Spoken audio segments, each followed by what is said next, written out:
in this field. This year, we've already agreed the following steps to give substance to that same cooperation with Brazil. Ladies and gentlemen, establishment of this council met the need to have a mandated standing organ to consider and take action when human rights situations so require. We are concerned by human suffering in all parts of the world. We see with great sadness the grave consequences of terrorism in the Middle East. We call for lasting peace in that region. Moreover, we reiterate our call for a cessation to the invasion of Ukraine and that in Venezuela that fair, transparent elections should be held. We also call for a return to democracy in Nicaragua. The presence of Paraguay in the Council has bolstered the positioning of its foreign policy in the field of human rights, and in that context we will continue to promote and to support debates addressing persisting and emerging problems both at national and international levels, with special focus on persons in situations of greatest vulnerability to whom we have a great debt. My country maintains its standing invitation to all HRC special mandate holders can visit Paraguay and cooperate with the promotion of rights with our peoples. We firmly believe that all people should be protected in their dignity and in their human rights. We must all contribute to this. In a message on Human Rights Day on 10th December 2020, Ban Ki-moon, Secretary General at the time, said that each one of us could make a concrete difference in someone's life, in schools, in our workplaces, in social networks, and in our homes. To that end, all countries and the Human Rights Council should continue consolidating and fine-tuning its working methodology with a view to optimising its impact on people's lives. Paraguay will continue to invest maximum efforts with a view to achieving that goal. I thank you. I thank you, Excellency, for your declaration. Et maintenant, je donne la parole au... I now give the floor to His Excellency Mr. Prosper Bazombonza, the Vice President of Burundi. Excellency, you have the floor.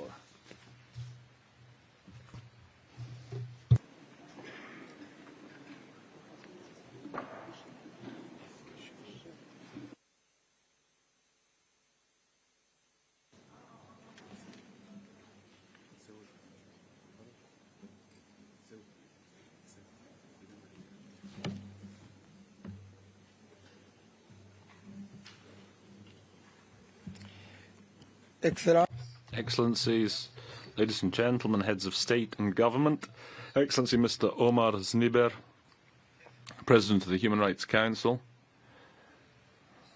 Mr. Antonio Guterres, United Nations Secretary General, Mr.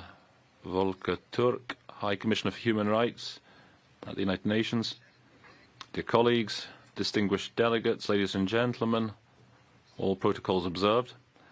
First of all, I would like to present my heartfelt thanks and greetings to His Excellency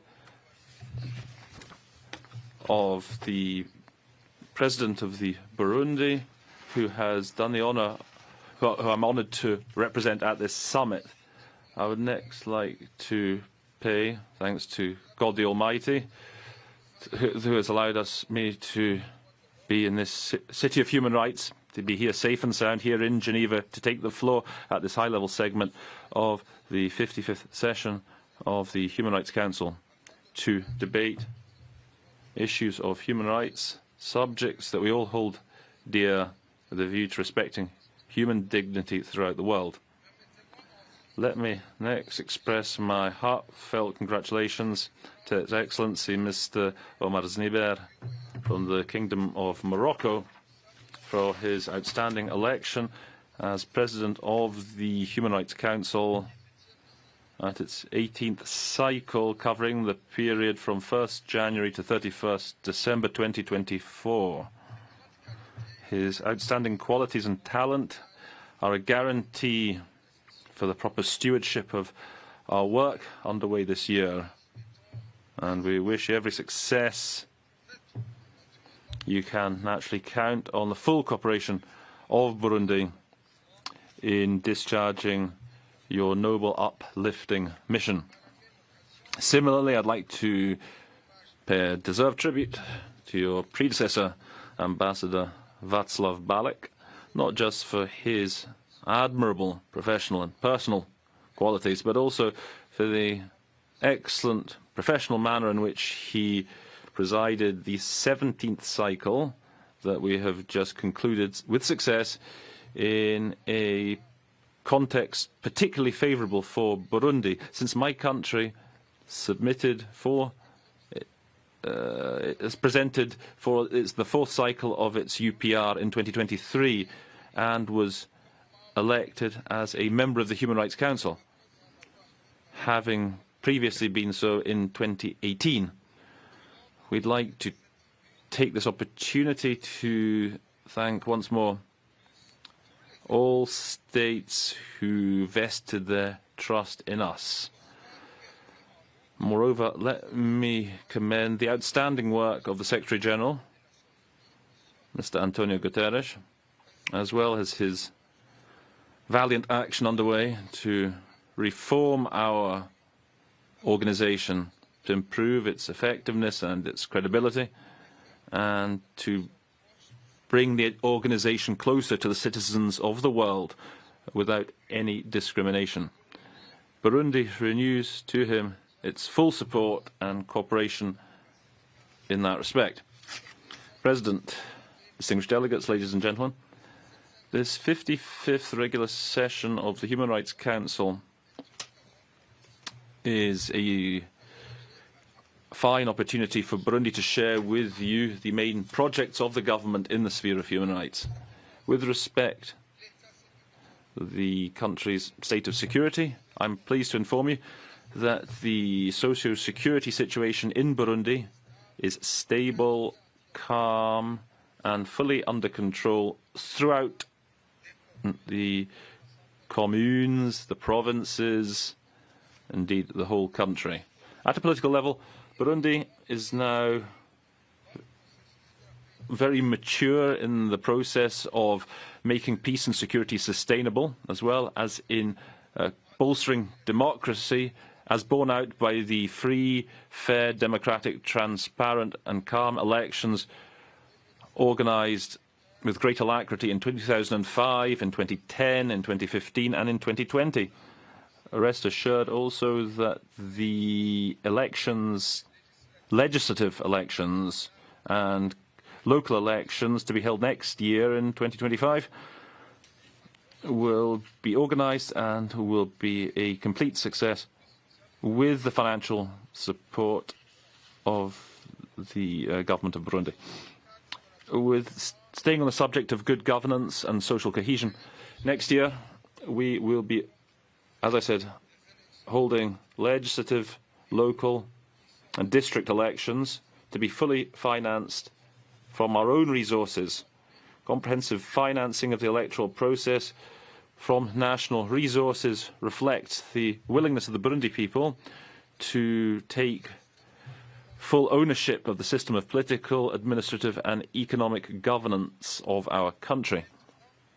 Now that all the foundations for consolidated democracy are present, all that is left now is to work towards development so as to combat poverty and to ensure stabilisation of the national economy. At an economic level, during presentation of our report to the UPR last year in 2023, Burundi had an opportunity to show that it had made its top priority the promotion and protection of human rights, combating poverty and social inequality through its strategic strategy that each mouth should be able to be fed and that each pocket should have money in it, should contain money, as repeated always by His Excellency President of Burundi, Mr. Evariste Ndayishimiye. Moreover, Burundi has developed a National Development Plan 2018-2027, which was updated in 2023 to bring it into line with the vision of Burundi as an emerging country by 2040 and a developed country by 2060. which is inspired from the Sustainable Development Goals and the African Union Agenda 2063. In order to combat human trafficking, Burundi has set up a dialogue and follow-up commission on prevention and combating of human trafficking in Burundi. In 2022, the department responsible for employment of migrants in 2021 and the Department on Migration and Labour Force, so as to give effect to the law on human trafficking of 2014. Along those lines, bilateral agreements on migration and workforce have been signed between Burundi and Saudi Arabia on the 3rd of October 2021, and with Serbia on the 15th of June 2022, as well as a national action plan against human trafficking 2023 to 2027, and a manual on standard operating procedures to combat human trafficking in Burundi of 2023. President, distinguished delegates, ladies and gentlemen, with respect to the right to a decent standard of living, Burundi has accelerated implementation of its policy of nyakatsi houses. In other words, houses made of straw, to eliminate these and to replace them with bricks, with houses made of brick, all fully covered with roofs, all containing social basic services, and to help the indigenous people, the Batwa, to better become settled. With regards to integration of the rights of disabled people and the elderly, my country has ratified the Protocol on the African Charter of Rights and Peoples on the rights of persons with disabilities in April 2022, and the Protocol to the African Charter on Human Rights and the Peoples with respect to the rights of older persons. These two ratifications are the culmination of efforts to promote and protect this category of individuals, in addition to efforts towards establishing the law and a national committee on the rights of persons with disabilities. At the same time, we would highlight that we very much look forward to the scheduling of the review of the initial Burundi report on implementation of the Convention on the Rights of Persons with Disabilities since 2020.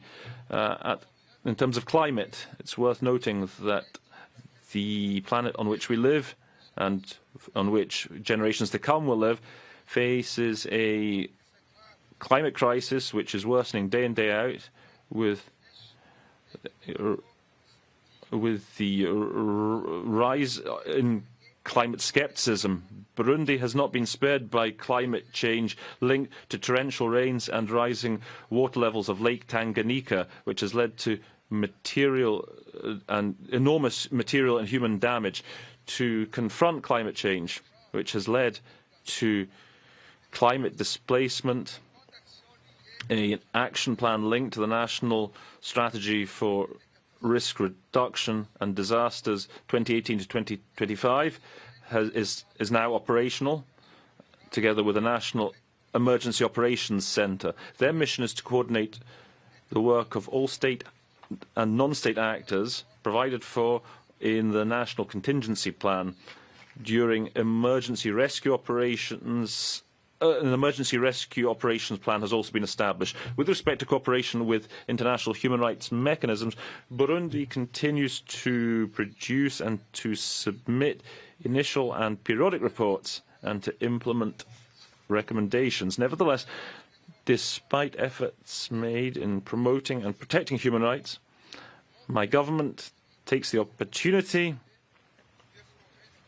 to bemoan the conduct of certain states who continue to politicize human rights issues by pressurizing certain states, whereas in fact all states should be treated on an equal footing. After almost 10 years of Burundi paying the price of a politicization of human rights issues for geopolitical ends, we think that it's high time now to recognise that we have been abused, as we continue to demonstrate, indeed once again today, and as you will have noted yourselves. Similarly, we would like to clarify that we will never accept any special rapporteur being imposed on us. Moreover, we do not see its relevance, given that our country has institutions sufficiently responsible for promoting and protecting human rights, including the Minister of Human Rights. I would highlight here that the Minister responsible for human rights in Burundi is indeed present in this forum. The institution of the Ombudsman is there, the Truth and Reconciliation Commission is working, the National Independent Human Rights Commission with its A status accreditation is there, we have the National Observatory for the Prevention of Genocide, War Crimes and Other Crimes Against Humanity is working, the Centre for the Promotion of the Rights of Human Rights and Prevention of Genocide is there, the National Council for National Unity is there, the reinstitutional of the Council of District Elders are all organisations, state organisations, which are all up and running in the country specifically to support and respond to the concern of protecting human rights. President, in conclusion, I reiterate that my country, Burundi, believes in international solidarity, in multilateralism, and in rejecting diplomacy through coercion. My country therefore reaffirms its commitment to contributing to building a global order based on the rule of law, a peaceful, equitable, prosperous world, one that respects the principles of the UN Charter. I thank you, Excellencies, ladies and gentlemen, for your attention, and may God be with you. Thank the Vice President of Burundi for his statement. I will now suspend the meeting for a couple of moments to escort the Secretary General and the President of the General Assembly, who must leave us to attend to other commitments. I thank you.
Merci.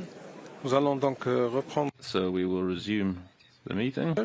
Now to give the floor to His Excellency Mr. Murat Nurtlu, Deputy Prime Minister and Minister for Foreign Affairs of Kazakhstan. Your Excellency, you have the floor.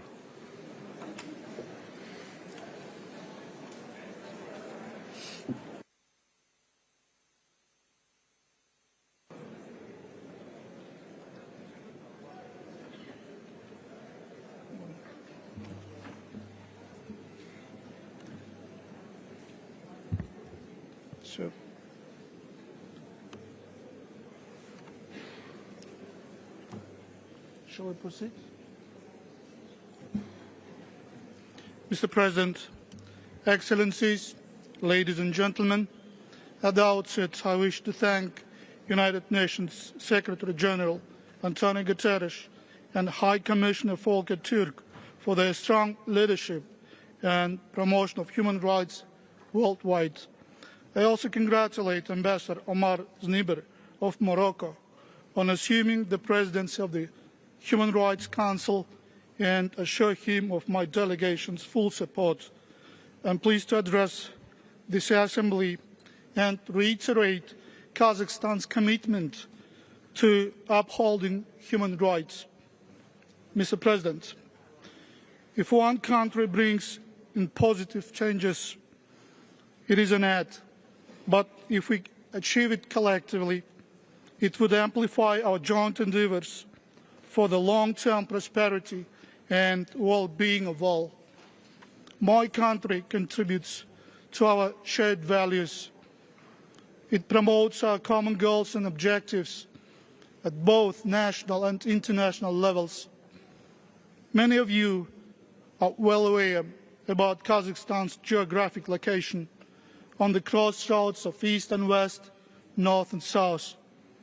It is also a home for more than 120 ethnic groups, and we are proud of the fact that our diversity is our strength and our special brand of multilateralism. As we chart this course, we recognize that human rights are not merely about political systems or institutions, but also about honoring and respecting the unique identities, opinions and perspectives of all of our citizens. Mr. President, the ambitious reform agenda of the President of Kazakhstan, Kassym-Jomart Tokayev, has launched an unprecedented and tremendous democratic processes. In a short span of time, we have fully reloaded our entire political and economic system. 4 comprehensive packages of political reforms have been successfully implemented over the past 4 years. Following public referendum, the first since 1995, we started a large-scale transformation of all government institutions. Our new formula, strong president, influential parliament, accountable government, has strengthened the system of checks and balances. 5 electoral processes have taken place in less than a year, including presidential, parliamentary and local ones. The President's term in office was limited to a single 7-year period. Moreover, for the first time in our history, 6 political parties entered into the lower house of the parliament, including opposition parties.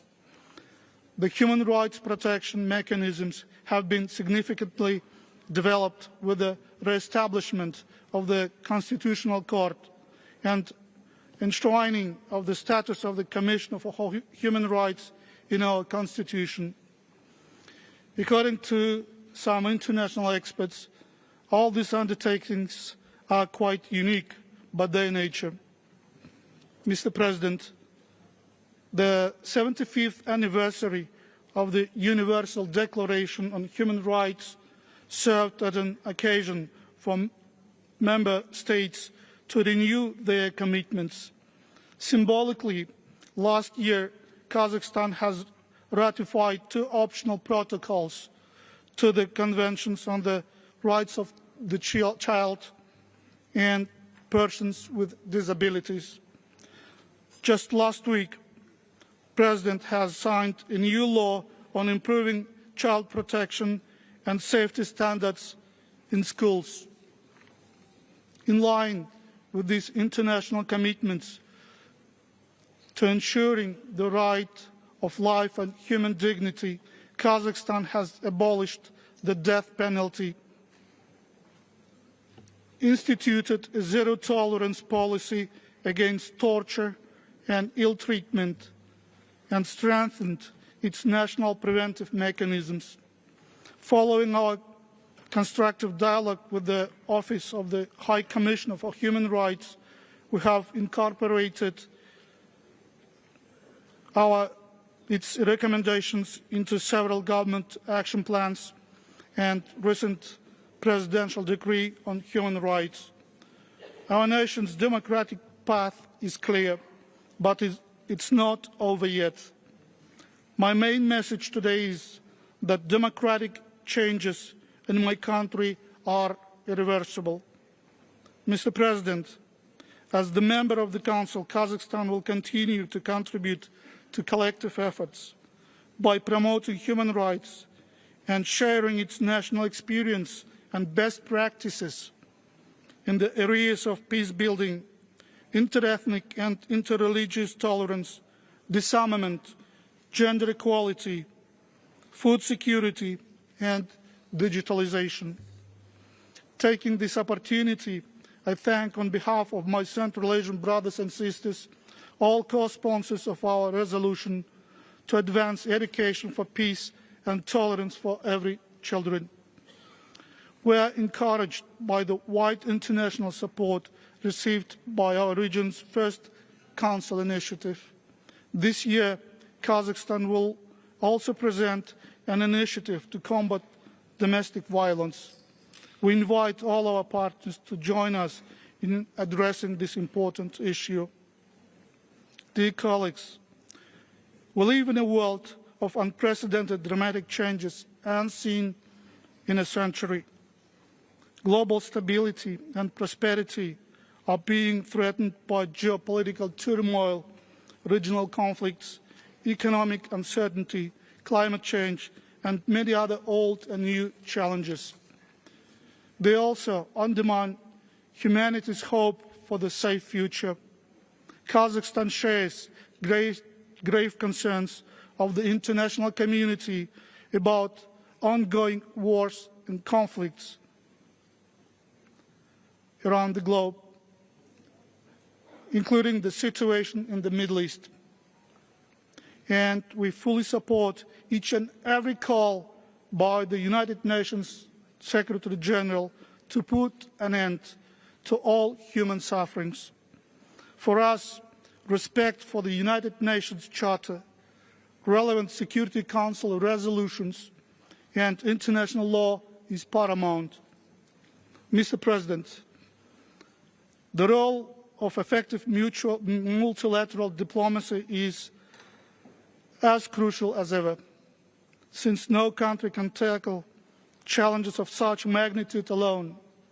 We firmly believe that this august body, established to foster multilateral cooperation and mutual understanding, is meant to reinforce our collective efforts to build a better world during these times of geopolitical polarization. Ladies and gentlemen, to conclude, I reaffirm Kazakhstan's commitment to work with all stakeholders in order to advance the principles enshrined in the Universal Declaration of Human Rights. Let us work together to respect and uphold the dignity and rights of all. I thank you. I thank you, Your Excellency, for your declaration. And now I give the floor to His Excellency Mr. Ivica Dešić, First Deputy Prime Minister and Minister for Foreign Affairs of Serbia, by video message. Ladies and gentlemen, the promotion and protection of human rights is the cornerstone of modern civilization.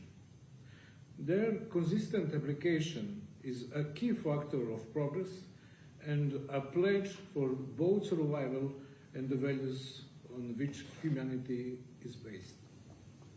Deeply believing that this is the duty of each one of us, the Republic of Serbia is strongly committed to the protection and promotion of human rights as one of the foundations of our society, which is determined to live in an atmosphere of tolerance and solidarity. The world today is full of examples of violence, of basic human rights. For my country, the Republic of Serbia, the tragedy that part of its population has been going through for decades in the autonomous province of Kosovo and Metohija represents a particularly painful and unacceptable example. Our people in Kosovo and Metohija have been living in an atmosphere of fear of persecution and violence for a quarter of a century.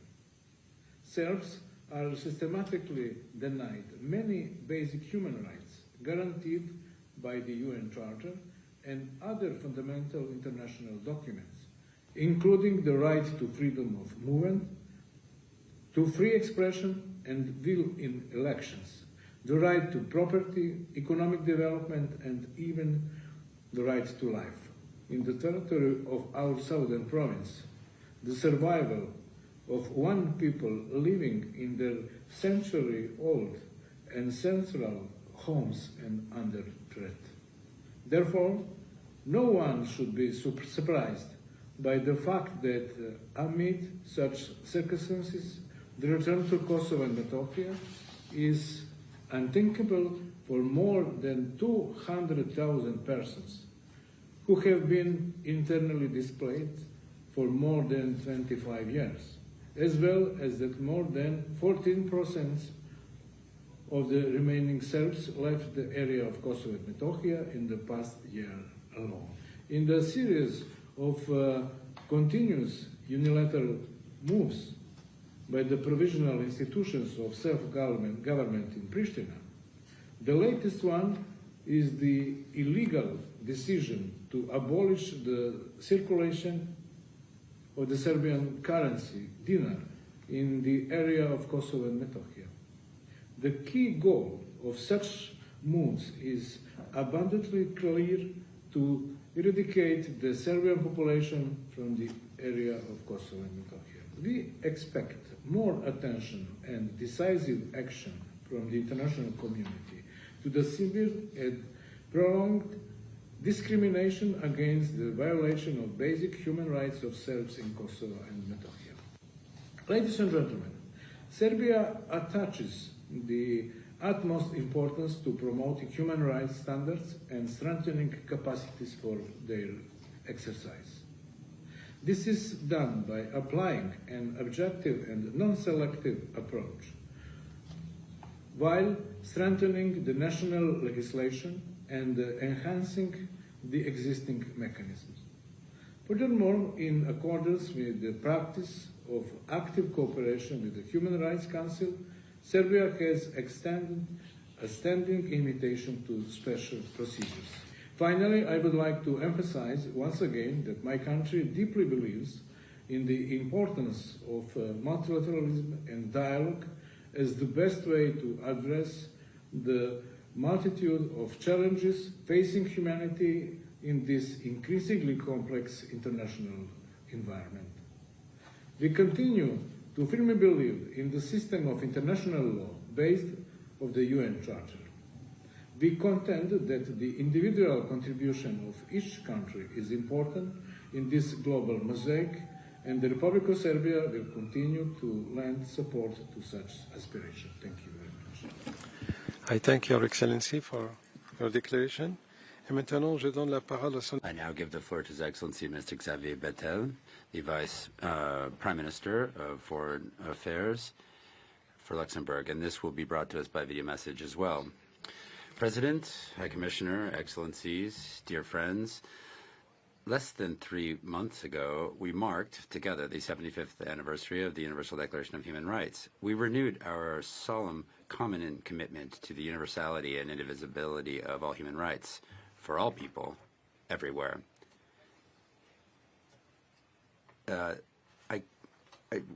We now are clear that the rights for different people are different depending where we are: man, woman, black, white, Jewish, homosexual, Catholic, Muslim, Jewish, etc., etc. The rights aren't the same all over the world for all people. And however, this promise that was at the core of our pact for the future and that we are still preparing is a message of hope for billions of humans and their civil and political rights, their economic, social, and cultural rights, their right to development, their right to a clean, healthy, and sustainable environment.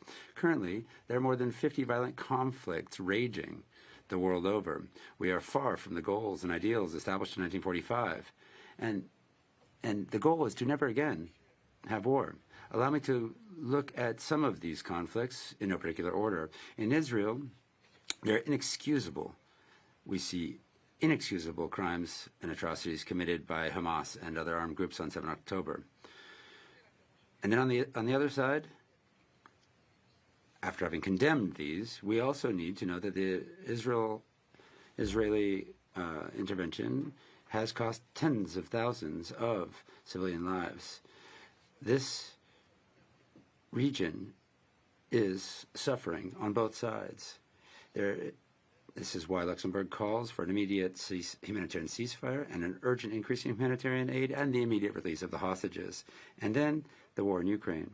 I just come from New York, where the international community marked this sad second anniversary. This war has already cost the lives of hundreds of thousands of civilians and Ukrainian civilians and Ukrainian combatants. We renew our call to Russia to immediately withdraw its troops from Ukraine, and Ukraine will be able to count on our support. We cannot accept that might makes right, and such behavior among neighbors. In Sudan, millions of civilians have also been displaced, forcibly displaced, because of a conflict attributable to a reversal of constitutional order where democracy overturned. This goes against the rights of the men and women of Sudan. In Myanmar, we also have the military, again, that have perpetrated genocide against the Rohingya. And we must very clearly respond to this illegal seizure of power 3 years ago.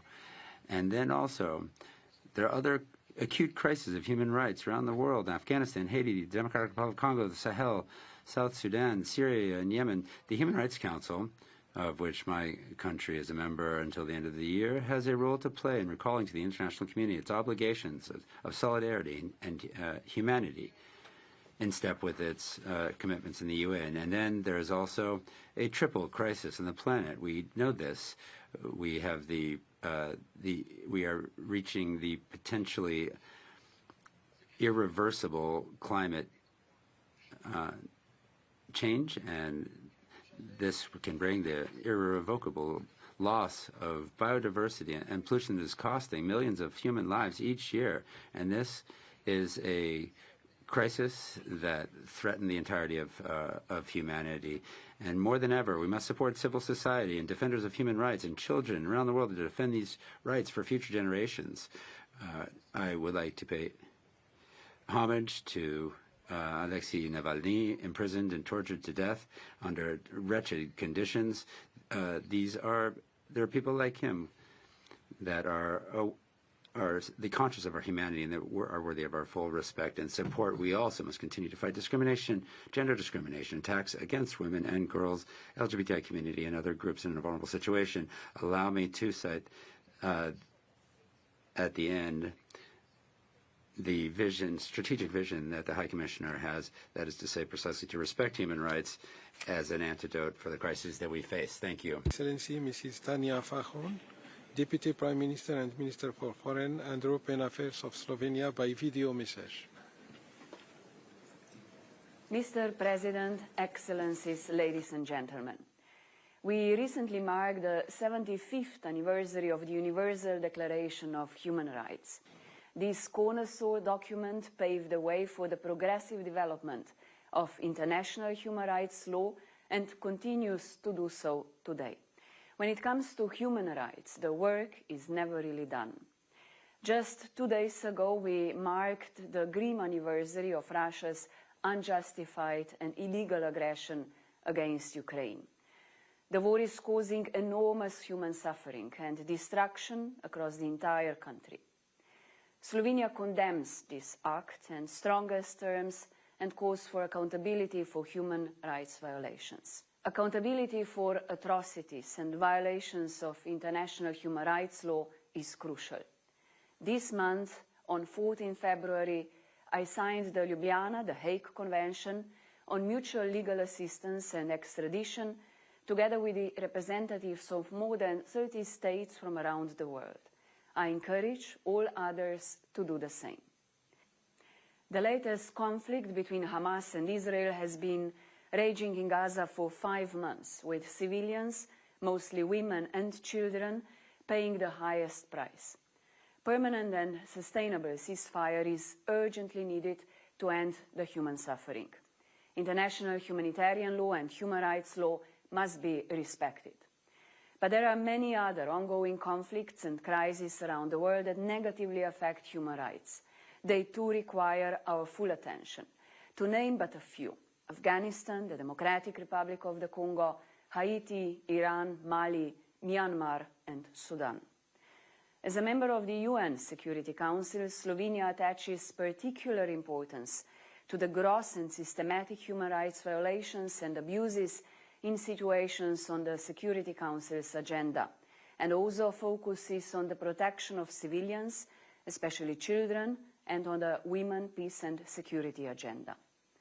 Ladies and gentlemen, the Human Rights Council has many mechanisms at its disposal to respond to human rights challenges and situations around the world. There is also the indispensable work of the UN High Commissioner for Human Rights and his office. In order to keep our compass steady, we also need strong institutions and civil society to hold us accountable.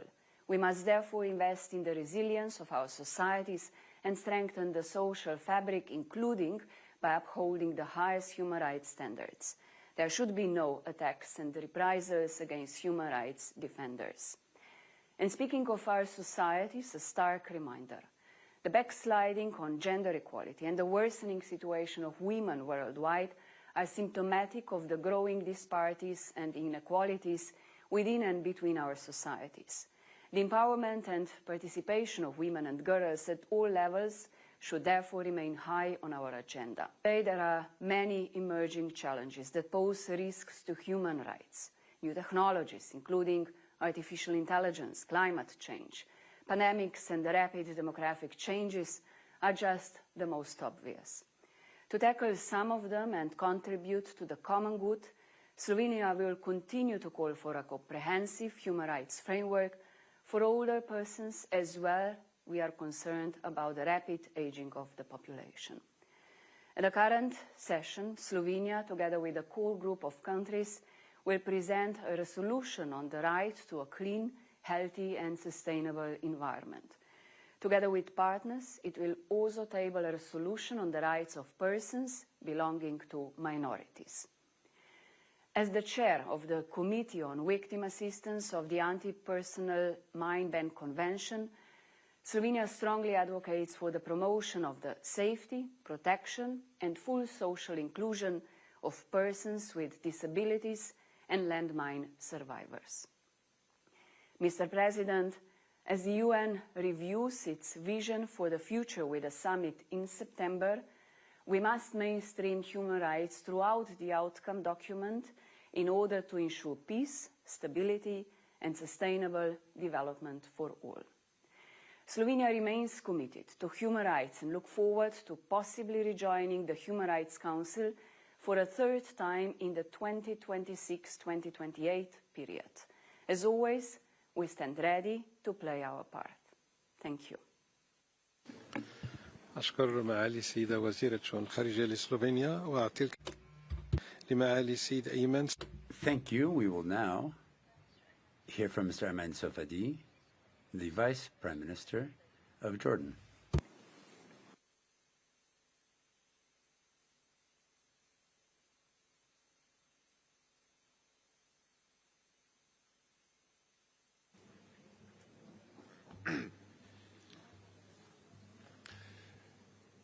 بسم الله الرحمن الرحيم. سعادة السفير. On behalf of God, the Clement and the Merciful, the President of the Human Rights Council, Mr. High Commissioner for Human Rights, dear colleagues,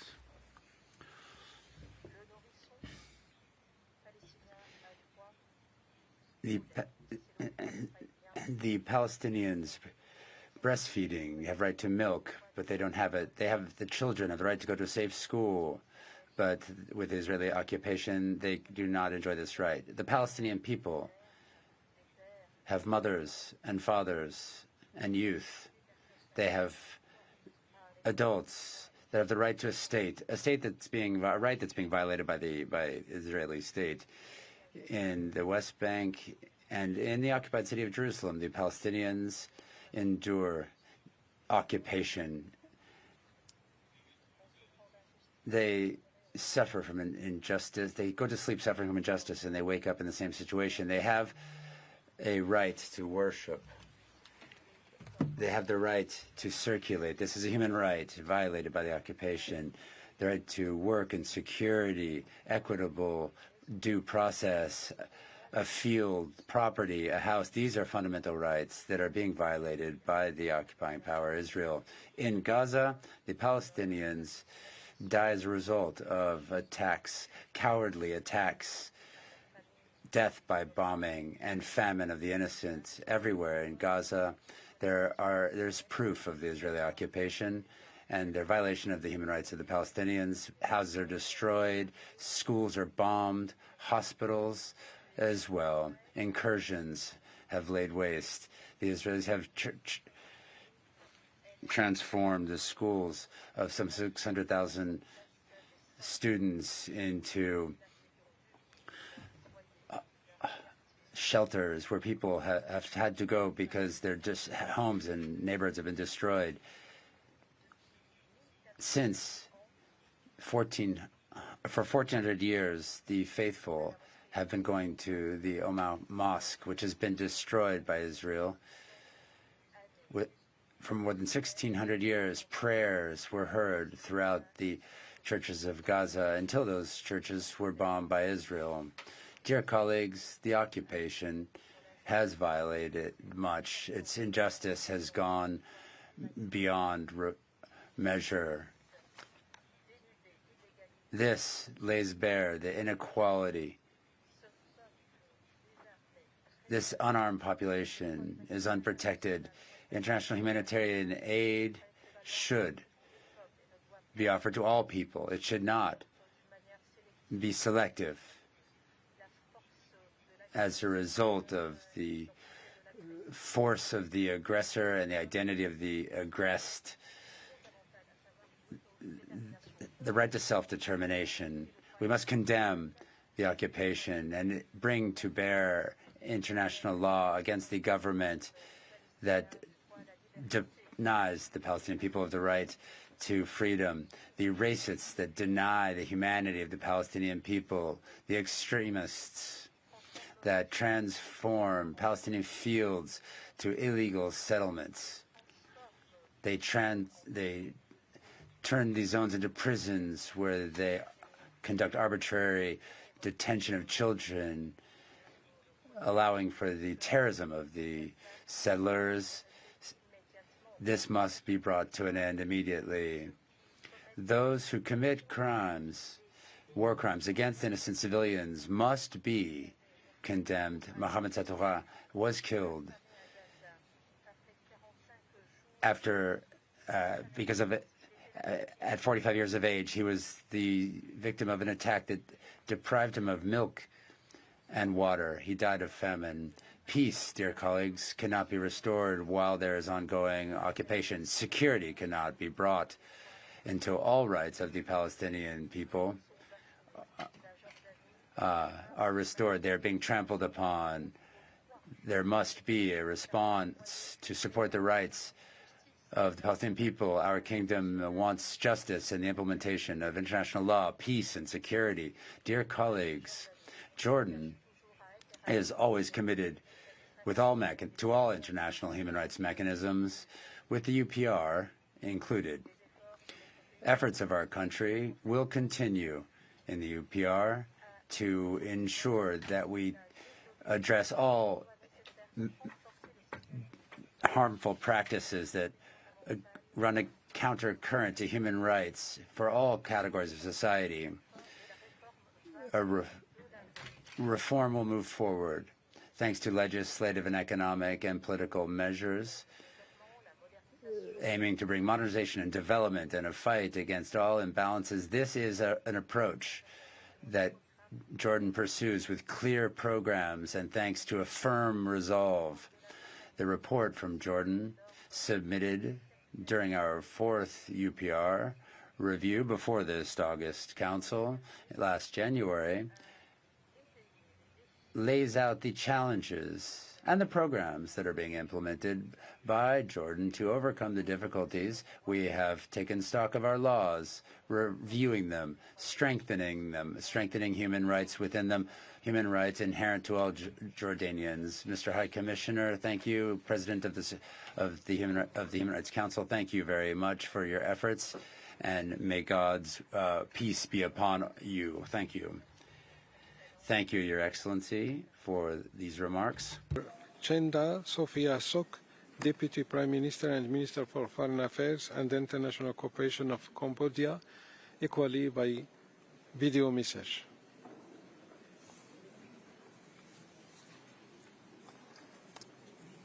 Mr. President, High Commissioner, Excellencies, ladies and gentlemen, over the decades, the escalation of global power rivalry and conflicts in many countries have left more than a quarter of the world population living in affected areas. The life of millions of civilians have been profoundly affected. Cambodia is gravely concerned about threats to international peace and security. In response, we emphasize the critical need for peaceful dialogue and urge avoidance of actions that could precipitate severe humanitarian crisis. Armed conflict must end to preserve dignity and humanity for all. Peace and security must be restored. International cooperation and mutual trust among states must be strengthened alongside the establishment of robust international enforcement mechanisms. As the preamble of the UN Charter states, we must unite our strength to maintain international peace and security, fostering tolerance and coexistence as good neighbors. After 3 decades of civil war, Cambodia places utmost importance on peace. We support the notion that peace is the highest and most noble aspiration of humankind, which must be ardently cherished and protected. Peace is an enabling right, preconditioning the enjoyment of civil, political, economic, social, and cultural rights, and the achievement of sustainable development. Proper human rights and development cannot be sustained where peace is under threat or fragile. Accordingly, Cambodia has committed itself to promoting peace and security worldwide. We have dispatched 9,281 peacekeepers, including 762 women, to UN missions, protecting civilian life in 9 countries and maintaining peace and security in conflict areas. Mr. President, all human rights are organically interlinked and mutually reinforcing. Civil, political, economic, cultural, or social rights, including the right to development, must be treated fairly and equally on the same footing and with the same emphasis. In this context, our government has made significant efforts and achieved notable milestones in promoting and protecting the rights of our people. The civil political space has been strengthened and socio-economic rights have been invigorated.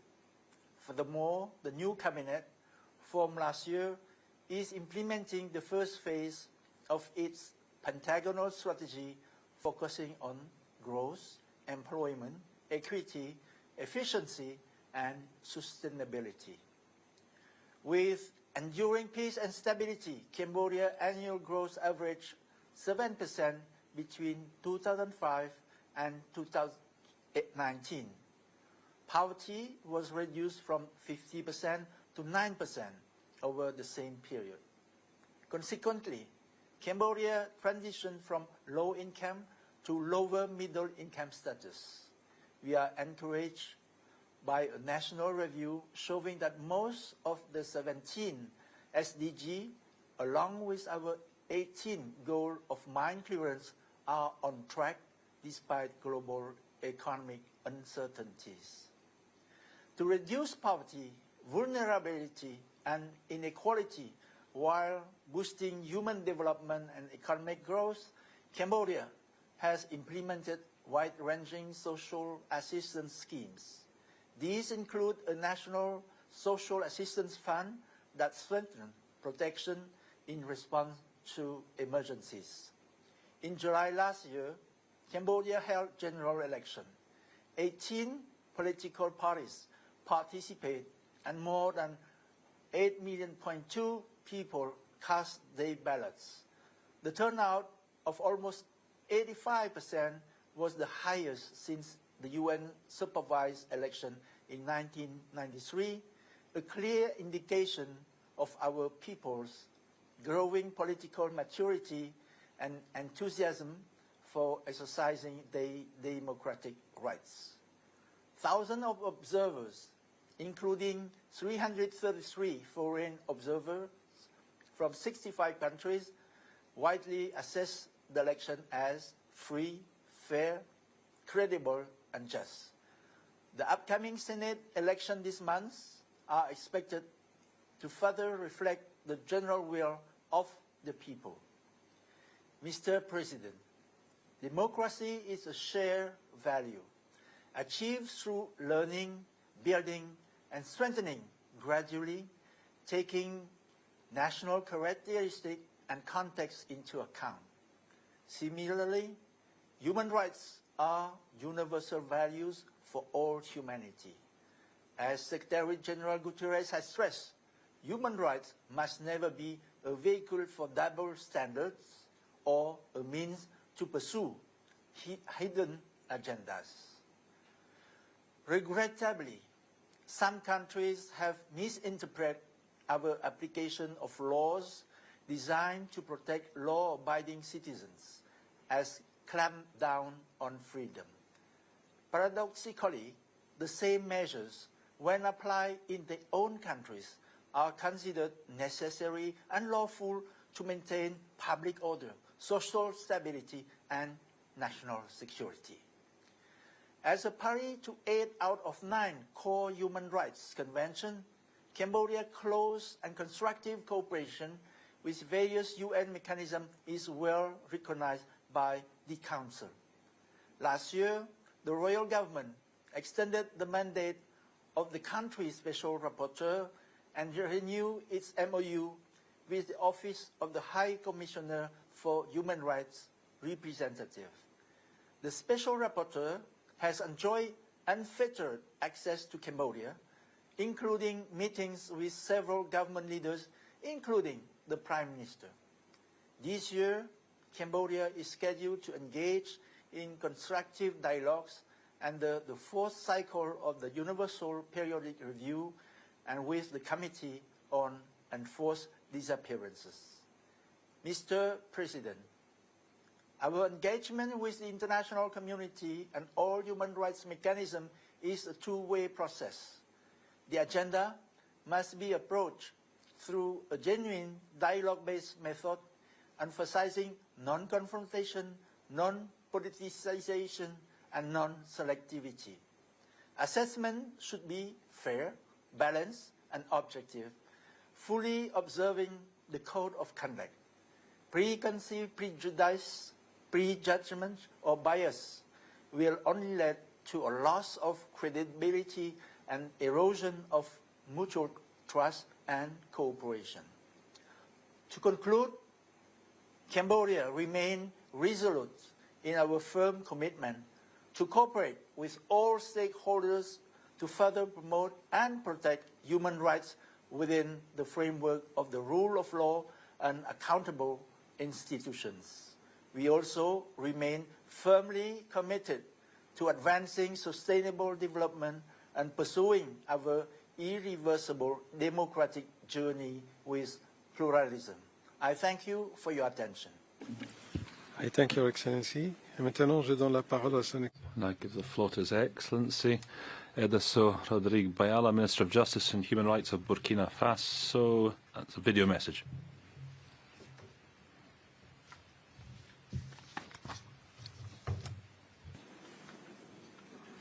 Monsieur le Président du Conseil, President of the Human Rights Council, High Commission of Human Rights, ladies and gentlemen, heads of delegation, Excellencies, ladies and gentlemen, it is my honour to address you during the high-level segment of the 55th session of the Human Rights Council on behalf of my country, Burkina Faso.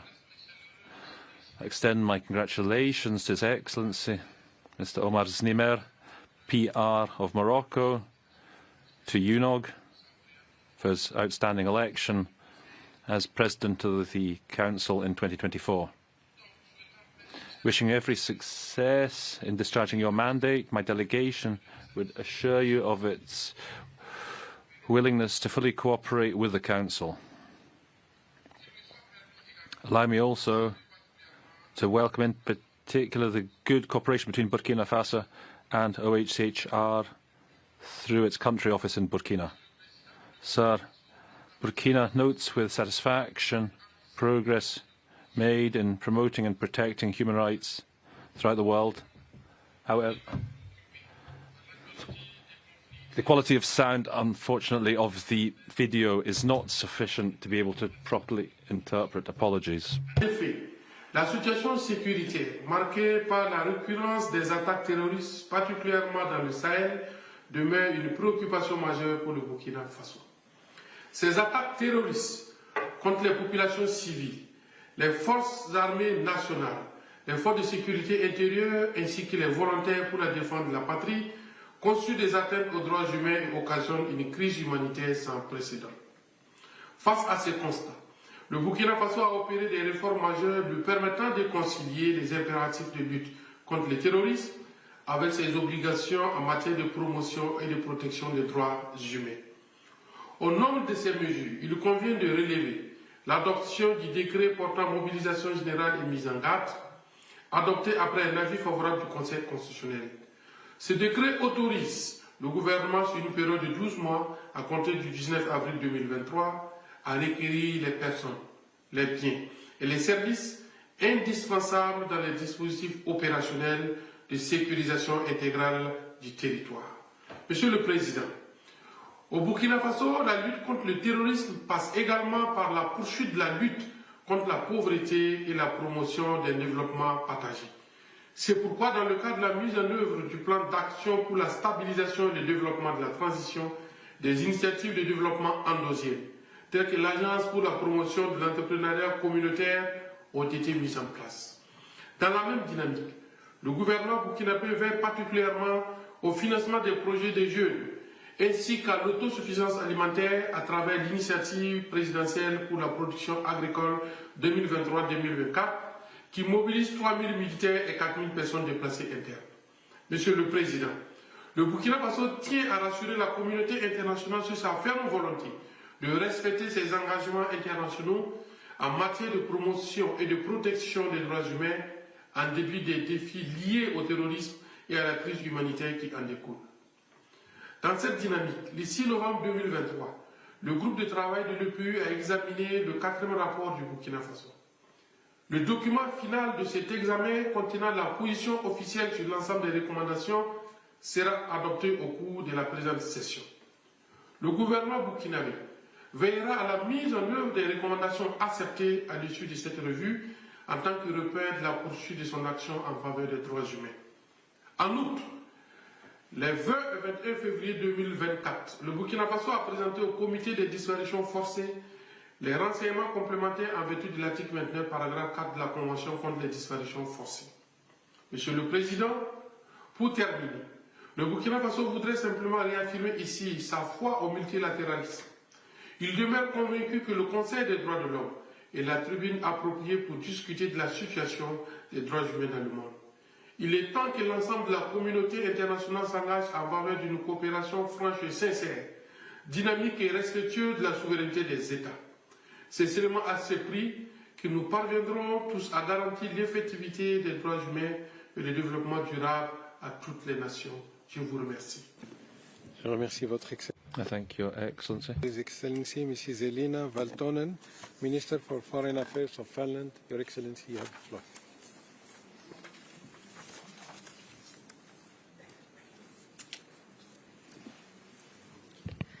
Mr. President, Excellencies, distinguished participants, it is an honor to address the Human Rights Council. As a Council Bureau member, you can count on Finland's commitment to promote the universality of human rights in cooperation with everyone. Mr. President, the wars and conflicts we are witnessing around the world are killing and traumatizing not only adults, but what is worst, also children. Abusive governments curtail individual freedoms. 2024 is a record year for elections, but many of them are anything but free. Rule by law is replacing the rule of law. Yet we must not succumb to despair. Late Nobel laureate Martti Ahtisaari wisely worked on the premise that peace is a question of will. Fulfilling human rights is also a question of will. The UN Charter and the Universal Declaration of Human Rights obligate us.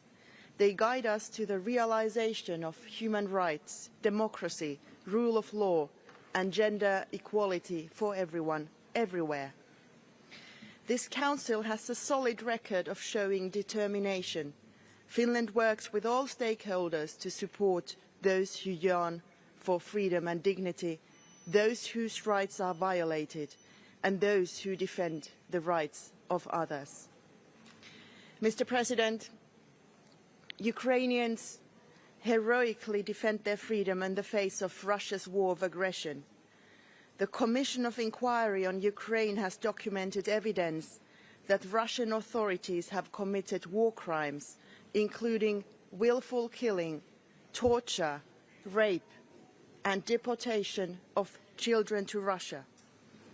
Russia has shown no willingness to end its aggression or to take responsibility for the crimes committed.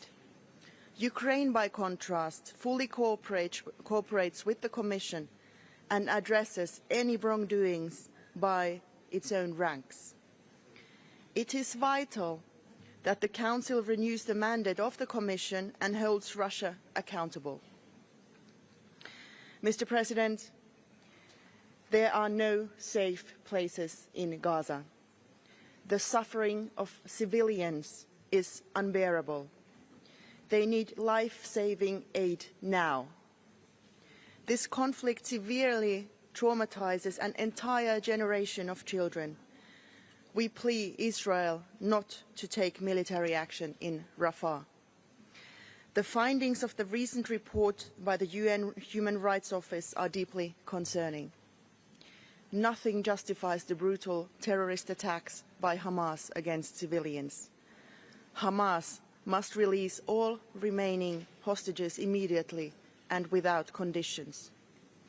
For the sake of civilians in Gaza, I strongly support the call of the High Commissioner that Israel must comply with the legally binding orders issued by the International Court of Justice and with the full span of international humanitarian law.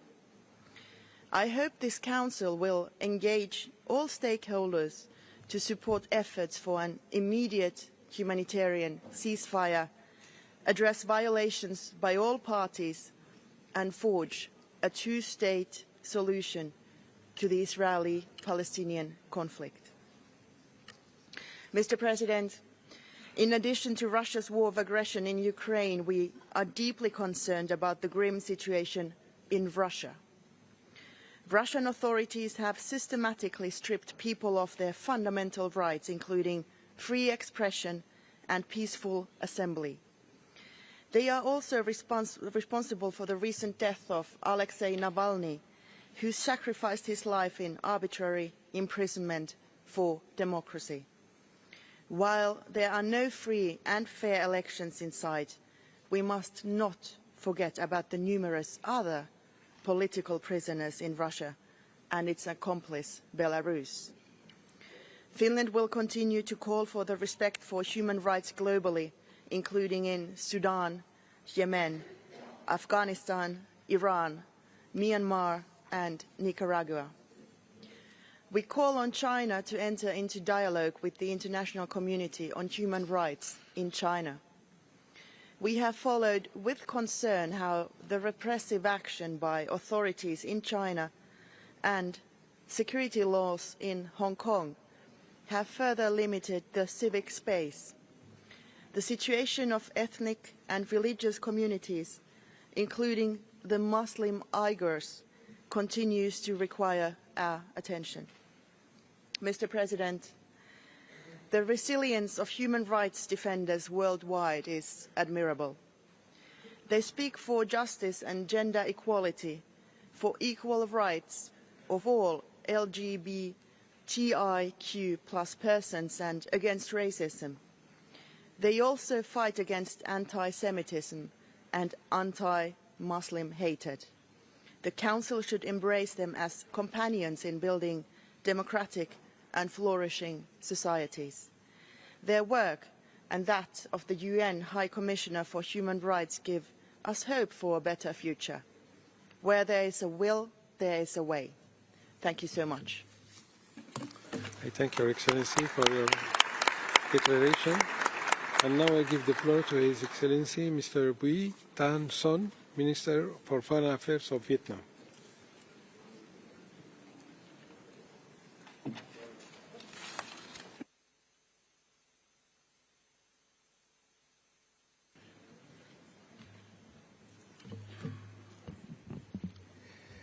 Mr. President, distinguished participants, last year we commemorated the 75th anniversary of the Universal Declaration of Human Rights and the 30th anniversary of the Vienna Declaration and Programme of Action. Yet humanity faced multiple increasingly complex challenges from strategic competition, armed conflicts, climate change, energy food insecurity, and social inequalities. Last year alone, more than 170,000 lives were lost to conflicts. Between 2020 and 2023, 165 million people fell into poverty. At present, nearly 300 million people need humanitarian assistance and protection. In this generally gloomy picture, we still can see some bright spots. There are also many success stories. Southeast Asia remains a region of peace and dynamic development. Despite global headwinds, in 2023, Vietnam's economic growth reached over 5%. Poverty rate was further reduced to 3%. Social security spending continues to be at high priority and has been maintained at nearly 3% of GDP for many years. In 2023, Vietnam continued to export over 8 million tons of rice, helping ensure food security and the right to food for millions in different regions of the world. What we have learned over the years is that human rights of our people can be best served when there are peace, stability, and respect for international law, and where the state puts people at the center of all of its policies to ensure inclusive and sustainable development. This is also true at the global level to promote the enjoyment of all human rights for all. The Human Rights Council should be a part of this larger process. It should focus on priorities that matter the most to the people, such as full enjoyment of economic, social, and cultural rights, including the right to development, the protection of vulnerable groups. It should call on states to exercise mutual respect and understanding, to promote tolerance, inclusion, unity, and respect for diversity, and to pursue dialogue and cooperation in ensuring all human rights for all as prescribed by Resolution 52/19. Mr. President, as a member of the Council and main sponsor of the said resolution, Vietnam has and will continue to work with all member states to promote that cause. Vietnam will also continue with the priorities and commitments we have set, in particular, the protection of vulnerable groups, gender equality, human rights, and digital transformation. Later this year, Vietnam, together with Bangladesh and the Philippines, will present a draft annual resolution on the promotion and protection of human rights in the context of climate change to the 56th session. Last but not least, as part of its obligation, Vietnam has submitted its report under the 4th UPR cycle, with nearly 90% of recommendations fully implemented, including a recent visit to Vietnam by the Special Rapporteur on the right to the development. We look forward to the constructive engagement of states and all relevant stakeholders in this review. Given our strong commitment to promoting and protecting human rights, to furthering the work of the Council, Vietnam has decided to put forward its candidacy for the term 2026-2028. Let me conclude, Mr. President, by reiterating our determination to contribute to global peace, development, and all human rights for all. Thank you for your attention. I thank Your Excellency for your declaration. Je donne maintenant la parole à son Excellence. Give the floor now to His Excellency, Mr. Lejeune Mbella Mbella, Minister of Foreign Affairs of Cameroon. Mr. Minister, you have the floor.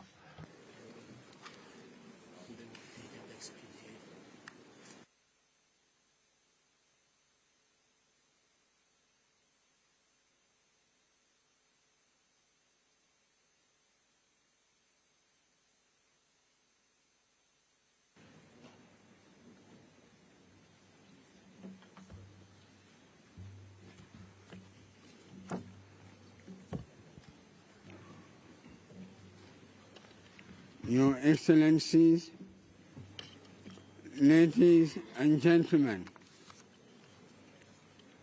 first of all, allow me warmly congratulate the new President of the Human Rights Council, His Excellency Omar Niper, on his remarkable election to chair this prestigious and strategic UN body. I would like to assure him of the total support of my delegation. May I also take this opportunity to congratulate His Excellency Volker Türk, High Commissioner for Human Rights, on the outstanding organization of the 75th anniversary of the Universal Declaration of Human Rights. Excellences,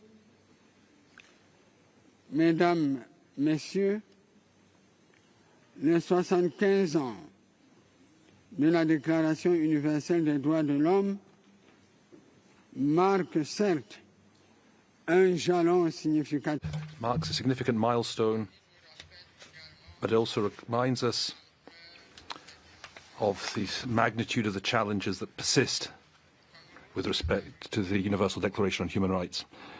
Cameroon is committed, under the leadership of the head of state, His Excellency Paul Biya, to contribute, to work actively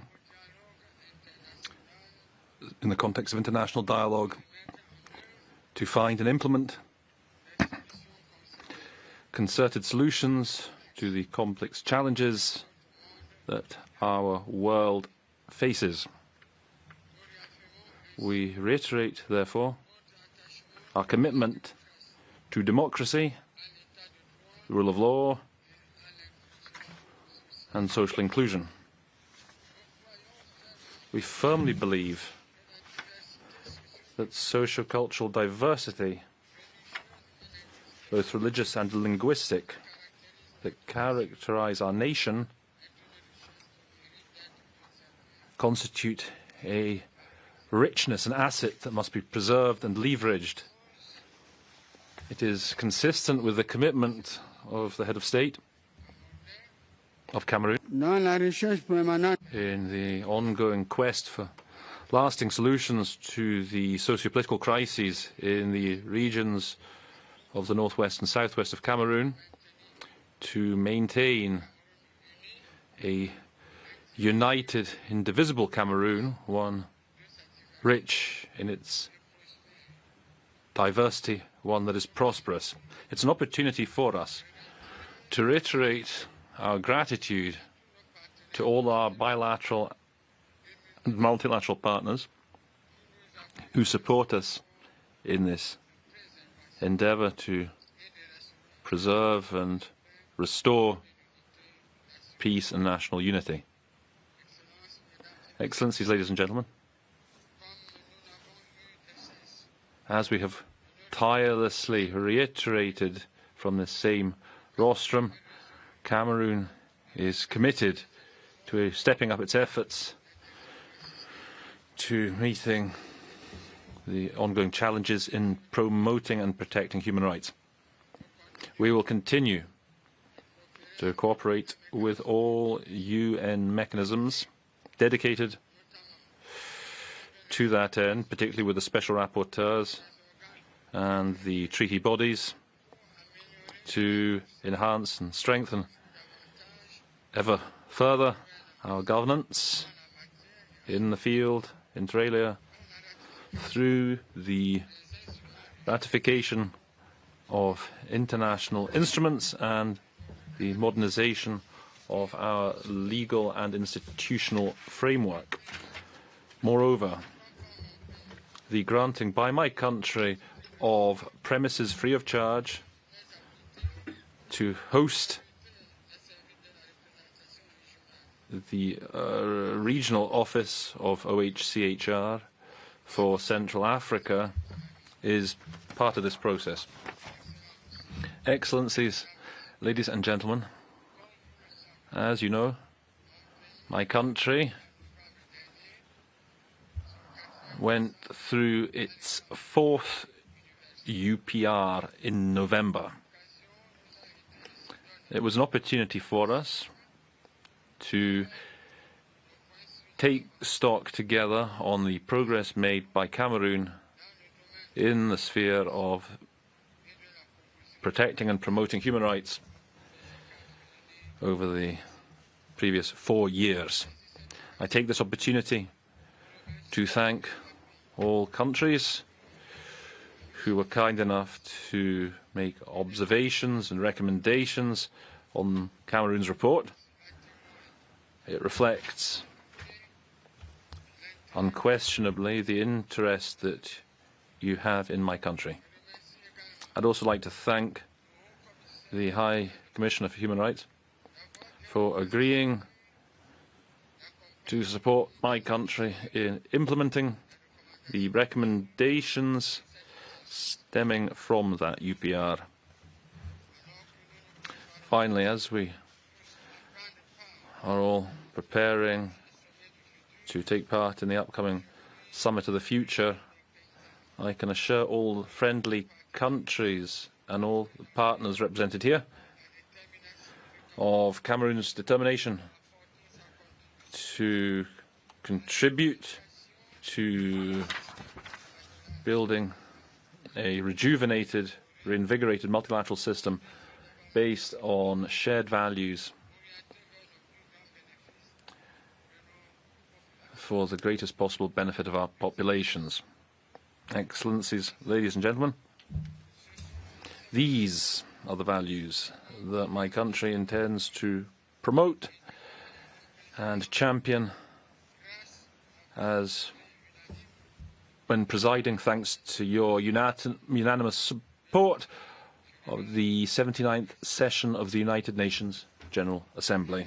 All for your kind attention. I thank Your Excellency, Minister Lejeune Belambela from Cameroon, for your declaration.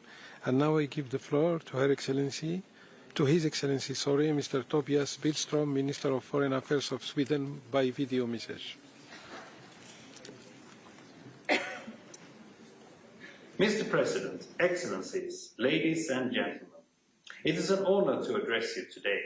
The Human Rights Council is meeting at a time when human rights are severely challenged as norms and in practice.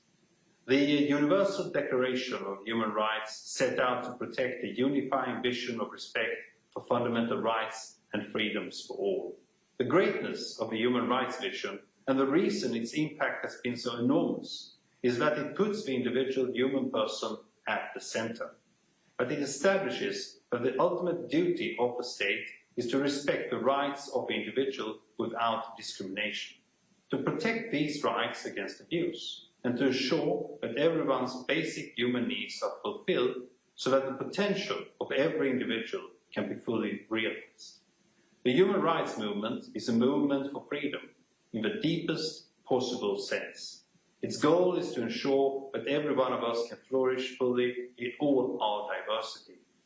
But the international human rights system is not just a vision.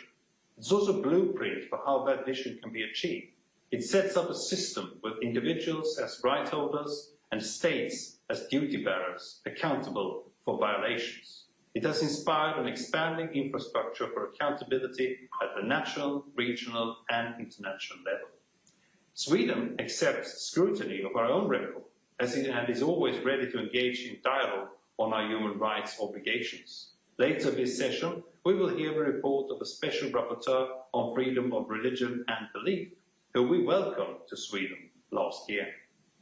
Yet even as we celebrated the 75th anniversary of the Universal Declaration of Human Rights a few months ago, we know that this system is being undermined.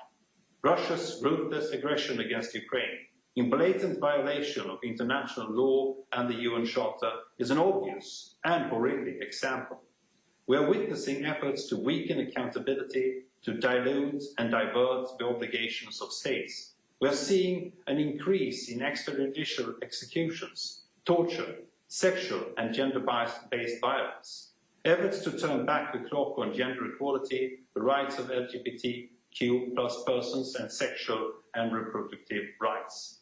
Harassment of human rights defenders and NGOs. A few days ago we heard the appalling news of the death of one of the bravest voices of his generation, Alexei Navalny. The Russian authorities are responsible for his death. His work for democracy will carry on. We see the shrinking of civic space, the suppression of independent media and judiciaries. Not long ago, I met with Belarusian civil society activists who spoke to me of their hopes for democracy and human rights. Hopes curtailed but shared by human rights defenders in all too many countries in the world. And in too many countries, we witness arbitrary detentions. I am firmly committed to securing the release of Swedish citizens arbitrarily imprisoned for political reasons. Our efforts on that behalf will not stop. And most alarming of all, we are witnessing more armed conflicts than at any time since 1945. This calls on us to respect human rights and international law in conflict. The horrific attacks by Hamas against Israel on the 7th of October caused civilian deaths, appalling sexual crimes, and ongoing violations against the hostages, who must be released without conditions. Together with our partners in the EU, Sweden recognizes Israel's right to defend itself within the scope of international law. I have called from the start of this conflict for respect for international humanitarian law. We see an appalling civilian toll in Gaza, including on children. The high number of civilian casualties in Gaza raises serious questions about the respect for international humanitarian law. These norms must be respected. Mr. President, the international human rights system is one of humanity's greatest achievements, and it requires our sustained support in order to continue to function. It needs us to speak up in its defense when it is challenged. Sweden will continue to stand together with all our global partners who stand ready to tackle this challenge. Because we are convinced that only a world that respects human rights can deliver a sustainable and prosperous future. In these times of conflict, polarization and crisis, there is simply no acceptable alternative. Thank you. I thank Your Excellency for your declaration, and now I give the floor to His Excellency Mr. Hussein Amir Abdullahian, Minister for Foreign Affairs of the Islamic Republic of Iran.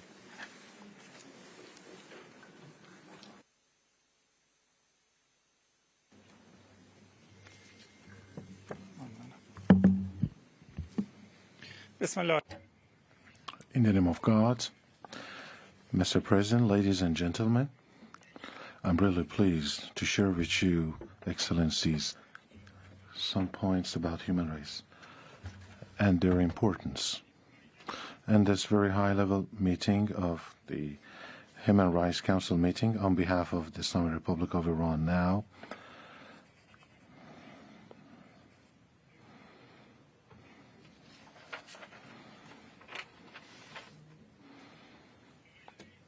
Mr. President, Excellencies, ladies and gentlemen, the Islamic Republic of Iran remains steadfast in adhering to and respecting human rights and dignity based on its national cultural values and the Islamic teaching. Unfortunately, the realization of the lofty goals of human rights is faced with some trying challenges, the most urgent of which is the systematic and widespread human slaughtering by the world's only apartheid regime, that is, the occupying, warmongering regime of Israel. Indeed, one must admit that the world is facing the most reprehensible moral and humanitarian crisis, which is the result of 80 years of unconditional support for and condoning the colonial occupation and the continuous violation of the Palestinian people's right to self-determination. During the past 140 days alone, more than 100,000 human beings have been slaughtered or injured or buried under rubble in Gaza. And those who happen to be alive there are facing an imminent death from starvation and infectious diseases. Dear friends, let's resolve in this important session today to not allow genocide and other atrocities become banal and normalized. I draw your attention to the recent report of the Special Rapporteur on the occupied Palestinian territories, which demonstrates the depth and gravity of the crimes and gross violations of human rights in Gaza and the West Bank. Today, the world is witnessing the maximum support for the Israeli atrocities by the United States of America and Canada and the UK and some of its other allies that make them complicit to the ongoing crime of genocide. The Human Rights Council must hold the Zionist regime and its supporters accountable for the atrocity crimes committed in the occupied Palestine. Mr. President, I must say loud and clear that the human rights record is now stained and even tainted due to the atrocity perpetrated against Palestinian women and girls in Gaza and the West Bank. And this is still going on. If we are to restore the integrity and credibility of human rights mechanisms, we need to end the Palestinian genocide by stopping the occupying regime from further aerial bombardment and ground and sea offensive against Gaza and Rafah, as well as systematic starvation of the Palestinian people. Ladies and gentlemen, we would not forget what cries were raised in this place more than a year ago following the tragic death of a dear Iranian girl that saddened everyone in Iran, and a special so-called fact-finding committee was set up for that purpose. But today, no meaningful action is taken by the UN system in response to the mass killing of thousands of women and girls in Gaza. I should reiterate that imposing such procedures against my country under the pretext of fact-finding, while there are effective national mechanisms in place, is void of any logical, legal, or legitimate basis. It is only another instance of instrumentalization of human rights mechanisms for political purposes. Mr. President, the sinister and dangerous phenomenon of terrorism and extremism continues to claim innocent victims. The Islamic Republic of Iran, as a country that has been at the forefront of the fight against terrorist groups and sacrificed many lives for that cause, has always stressed the need for effective international cooperation against terrorism as a global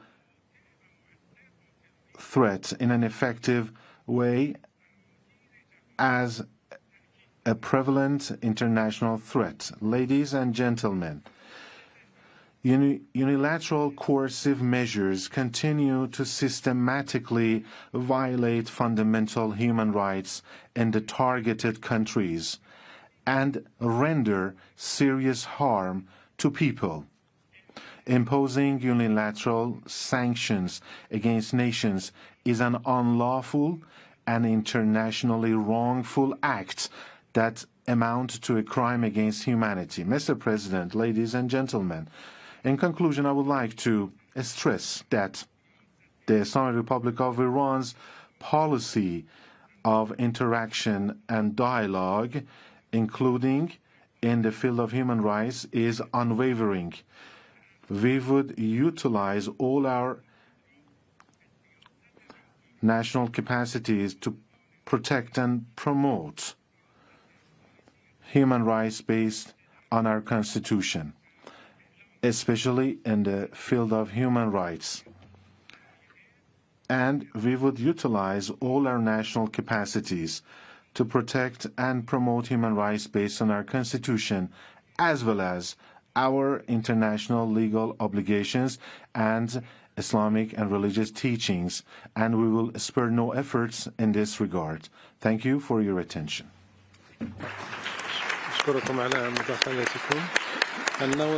Thank you. Excellency Mrs. Retno Lestari Priyanzari Marzudi, Minister for Foreign Affairs of Indonesia.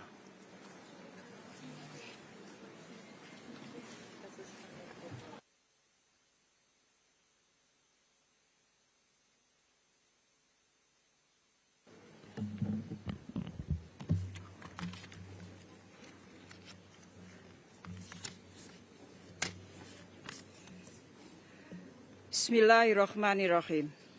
Mr. President, I just finished visiting The Hague, where I delivered Indonesia oral statement at the advisory opinion hearing in the ICJ.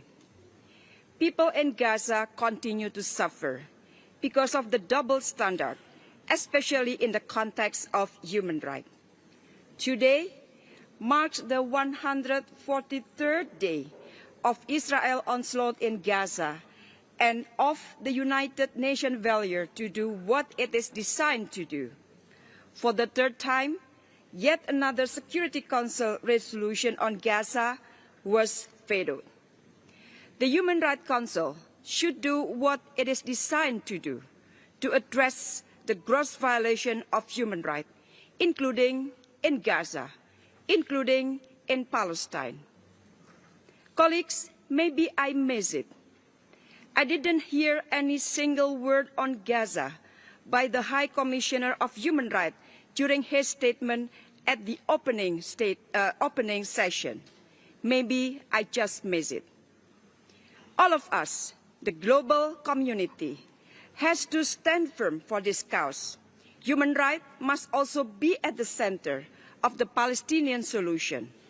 The Council must therefore lead transformative action through three approaches. First, strengthen ecosystem for human rights. This is our collective responsibility to do so. On Indonesia's part, during its chairmanship, ASEAN pledged to enhance human rights cooperation through the Leaders' Declaration on ASEAN Human Rights Dialogue. Promoting inclusive societies and nation building is very important, including in Afghanistan through the promotion of women and girls' right to education. We must invest in human rights. The Office of the High Commissioner for Human Rights and crucial mechanisms like the Commission of Inquiry on the OPT must be adequately funded. We must continue to support this Council to provide technical assistance and capacity building in strengthening national capacities. Second, intensify our effort to address humanitarian crises. Wars and conflict have triggered a massive displacement crisis. This call for the international cooperation and solidarity and fulfillment of the obligation outlined in the Refugee Convention. Moreover, humanitarian mechanisms must be strengthened and not be politicized. We cannot remain silent on the suspension of funding to UNRWA while funds to support war crimes in Gaza continue unabated. We cannot also lose sight of those who are impacted by economic downturns and climate change. We need more investment to ensure social safety nets and mitigation projects. Third, human rights must be protected and promoted on equal footing. This includes the need to respect right to development of every nation, to guarantee the well-being of the people, and enable the achievement of sustainable development goals. Collaboration should be aimed at safeguarding the right of persons in vulnerable situations, in particular women and girls, and also persons with disabilities and migrants. Mr. President, rest assured, as a member of Human Rights Council, Indonesia will place this concern at the forefront of our priorities. And to conclude, let us recommit ourselves to a world where justice is not selective and human rights are upheld for all. Human rights are upheld for all. I thank you very much. I thank Your Excellency for your declaration. And now give the floor to His Excellency Mr. Luis Gilberto Murillo Urrutia, Minister for Foreign Affairs of Colombia.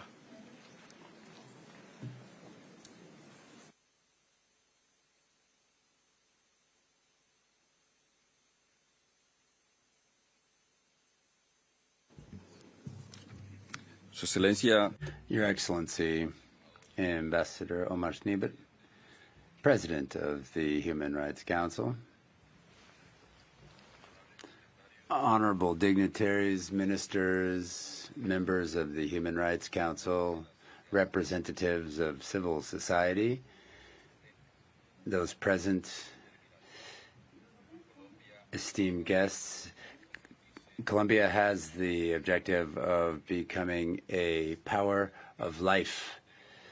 Our progressive foreign policy of the government of President Gustavo Petro is focused on three pillars: diplomacy for life, life diplomacy, diplomacy for life, nature, and a response to climate change, and also the promotion and strengthening and deepening of democracy in a turbulent world beset by numerous conflicts that disproportionately affect the lives of millions of people. We have sought to build peace beyond our borders. And this, obviously, in a framework of inclusion and social justice. We know that dialogue, social justice, and a respect for human rights are essential when it comes to life with dignity. An important role is played by the Office of Human Rights of the United Nations, and likewise the Human Rights Council. We see this in the progress Colombia has made. I would like to underscore, first, the visit to Colombia of at least 5 special procedures in the course of 2024. This is unprecedented over the last decade. Secondly, a resolution was adopted in 2023 in this council. Through this, we see a strengthening of technical assistance and cooperation for the implementation of our peace accords. These were signed in our country in 2017. And third, there is also the mandate of the expert Antonia Riojola when it comes to detecting and the obstacles for the comprehensive implementation of the peace accords. We very much hope for these results. We await them with particular attention. We have targeted our actions along 4 cross-cutting pillars in the human rights agenda. First, the development of a strengthened peace agenda, decided leadership in a global drug policy, and an agenda aimed at preserving biodiversity while paying attention to climate change. This is ratified with our decision to become the headquarters, or rather host, for the COP16 of the Convention on Biodiversity and Biological Diversity. We await you in the city of Cali, Colombia. Each and every one of you are cordially invited. And lastly, cooperation efforts and development efforts for the creation and fostering of capacities throughout our territories. This capacity building involves a territorial transformation, ensuring the rights of the victims of the conflict, as well as working hand in hand with the guarantees of non-repetition. The youth is playing a crucial role in our new policy decisions. It is thus that, for the first time, we are putting together a plan for youth peace and security. We are doing so with the support of the United Nations. This will allow us to strengthen the role of society in the building of a better world. Today, we are aware that complying with the international commitments in the area of human rights includes a full guarantees for the rights of population groups that have been historically or socially unfavored. We call for a prioritizing and guaranteeing of the rights of children, boys and girls, adolescents, and youth on the whole. It is for this reason that we call for a fight to eliminate all forms of violence against children. I would like to invite you to the first ministerial conference aimed at putting an end to violence against children. This will be held in Colombia in November of this year. Likewise, we invite countries to promote a feminist foreign policy in bilateral scenarios and in multilateral scenarios. This would put a gender-based focus on the work promoting the participation of women of all stripes in these scenarios. As a pluri-ethnic and multicultural society, we have renewed discussions for the elimination of all forms of discrimination affecting Afro-descendant peoples, indigenous peoples, and campesino populations throughout our country. We consider it essential that we see an initiative in the United Nations on the promotion and full respect for the rights of Afro-descendant peoples. With the pressing need to bolster the human rights protection system, we propose the convening of a third global conference to give ongoing effort in the area of human rights to continue with that done in 1968 and in Vienna in 1993. Along these lines, we invite you as well to support Colombia in its goal to join the Human Rights Council. We are promoting our candidacy, and we invite countries to support our candidacy. Colombia has a great deal to contribute in peace building. We are an example of this, a paradigm. We invite the entirety of the international community to strengthen and modernize the United Nations system. We should do so based on a sincere and democratic dialogue between the South, the global South, and the North. This in step with the principles of the United Nations Charter and the Universal Declaration of Human Rights. Thank you kindly. Thank you, Excellency, for your declaration. Excellencies, dear participants, distinguished delegates, this was the last speaker on the list for this meeting. We will now take a short technical break of 2 or 3 minutes before reconvening to continue with the high-level segment.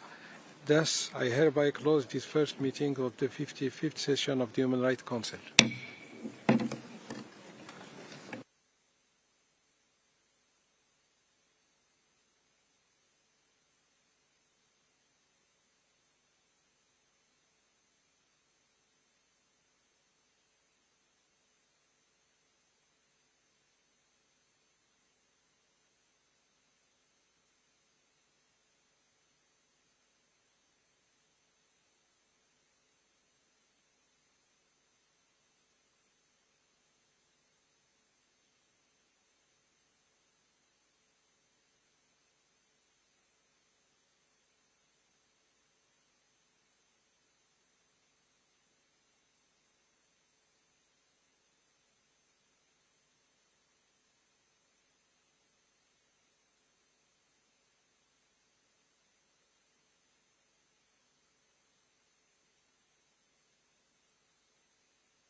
Excelencias, You have to gavel.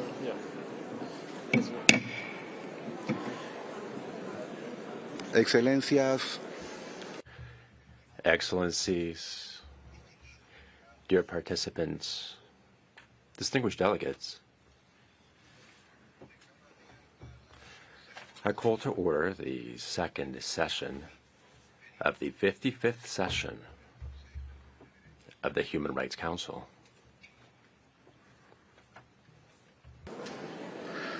solicito a la sala prestar la debida atención. May I call on the room to settle down before we begin this 55th session in its second part.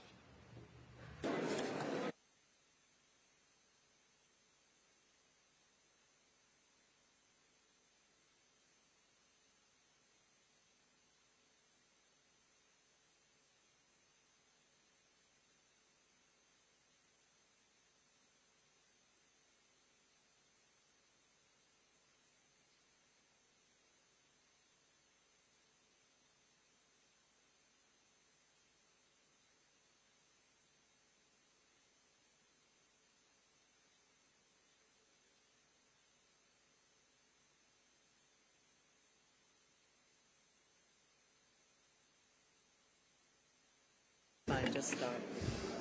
Excelencias, Excellencies, dear participants, I hereby declare open the second meeting of the 55th session of the Human Rights Council. We will now continue with the high-level segment. I have the honor to give the floor to the Minister of Foreign Affairs and International Cooperation of Libya, who will be addressing us via a video message. You have the floor. بسم الله الرحمن الرحيم. السيد الرئيس، في البداية يطيب لي شقيقة Mr. President,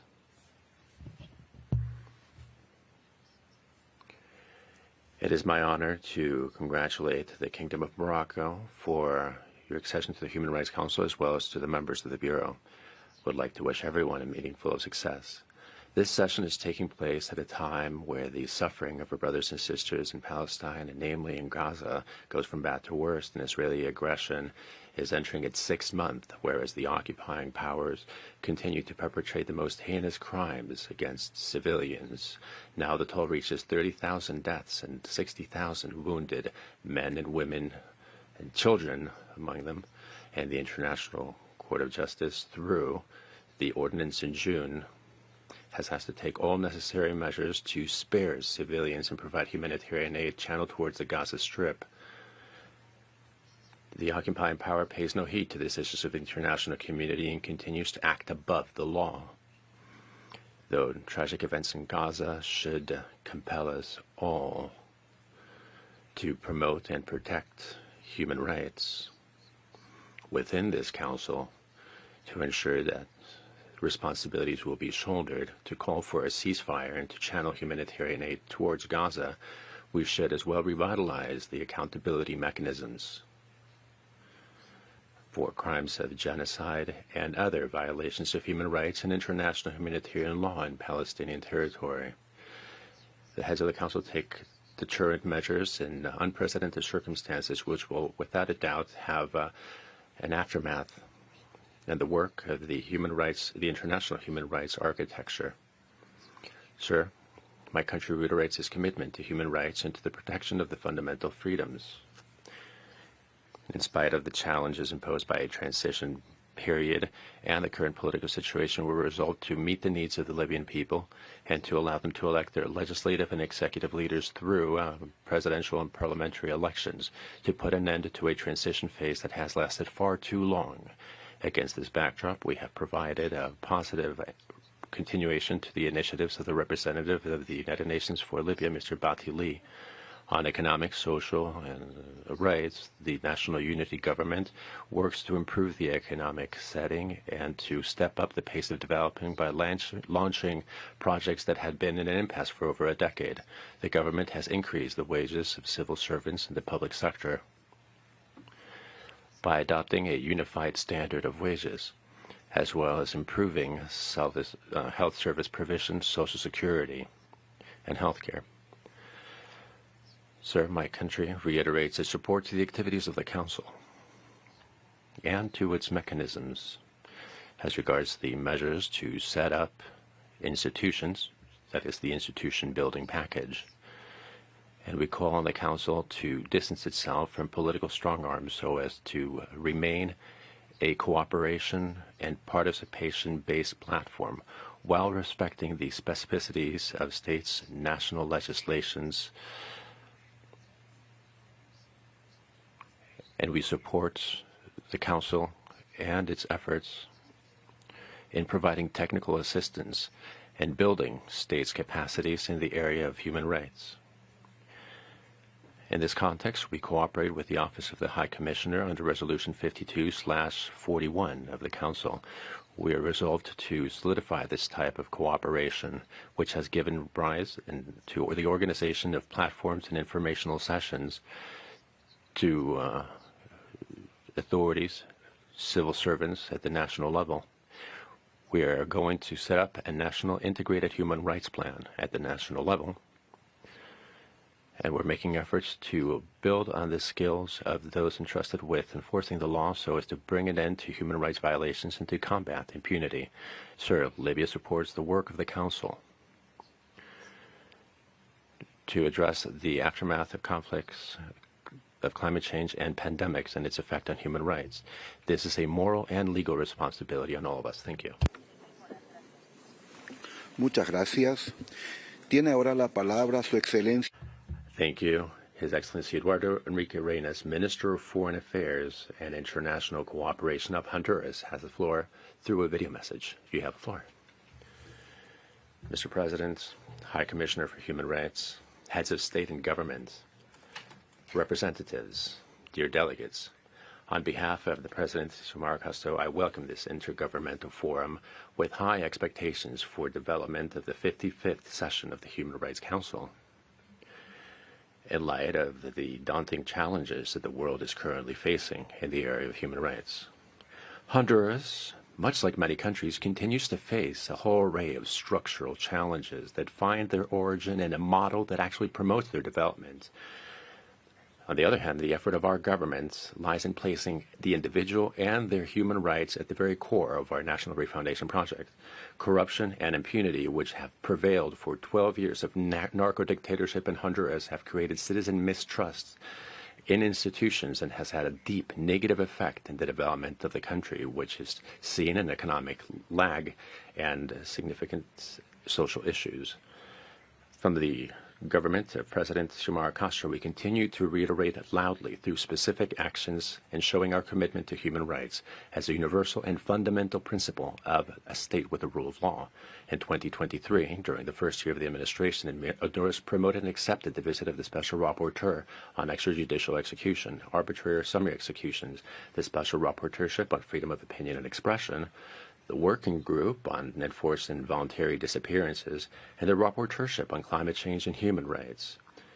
Currently, we have an open invitation for special procedures in a spirit of having close collaboration on all areas of interest to the Council and other international human rights bodies.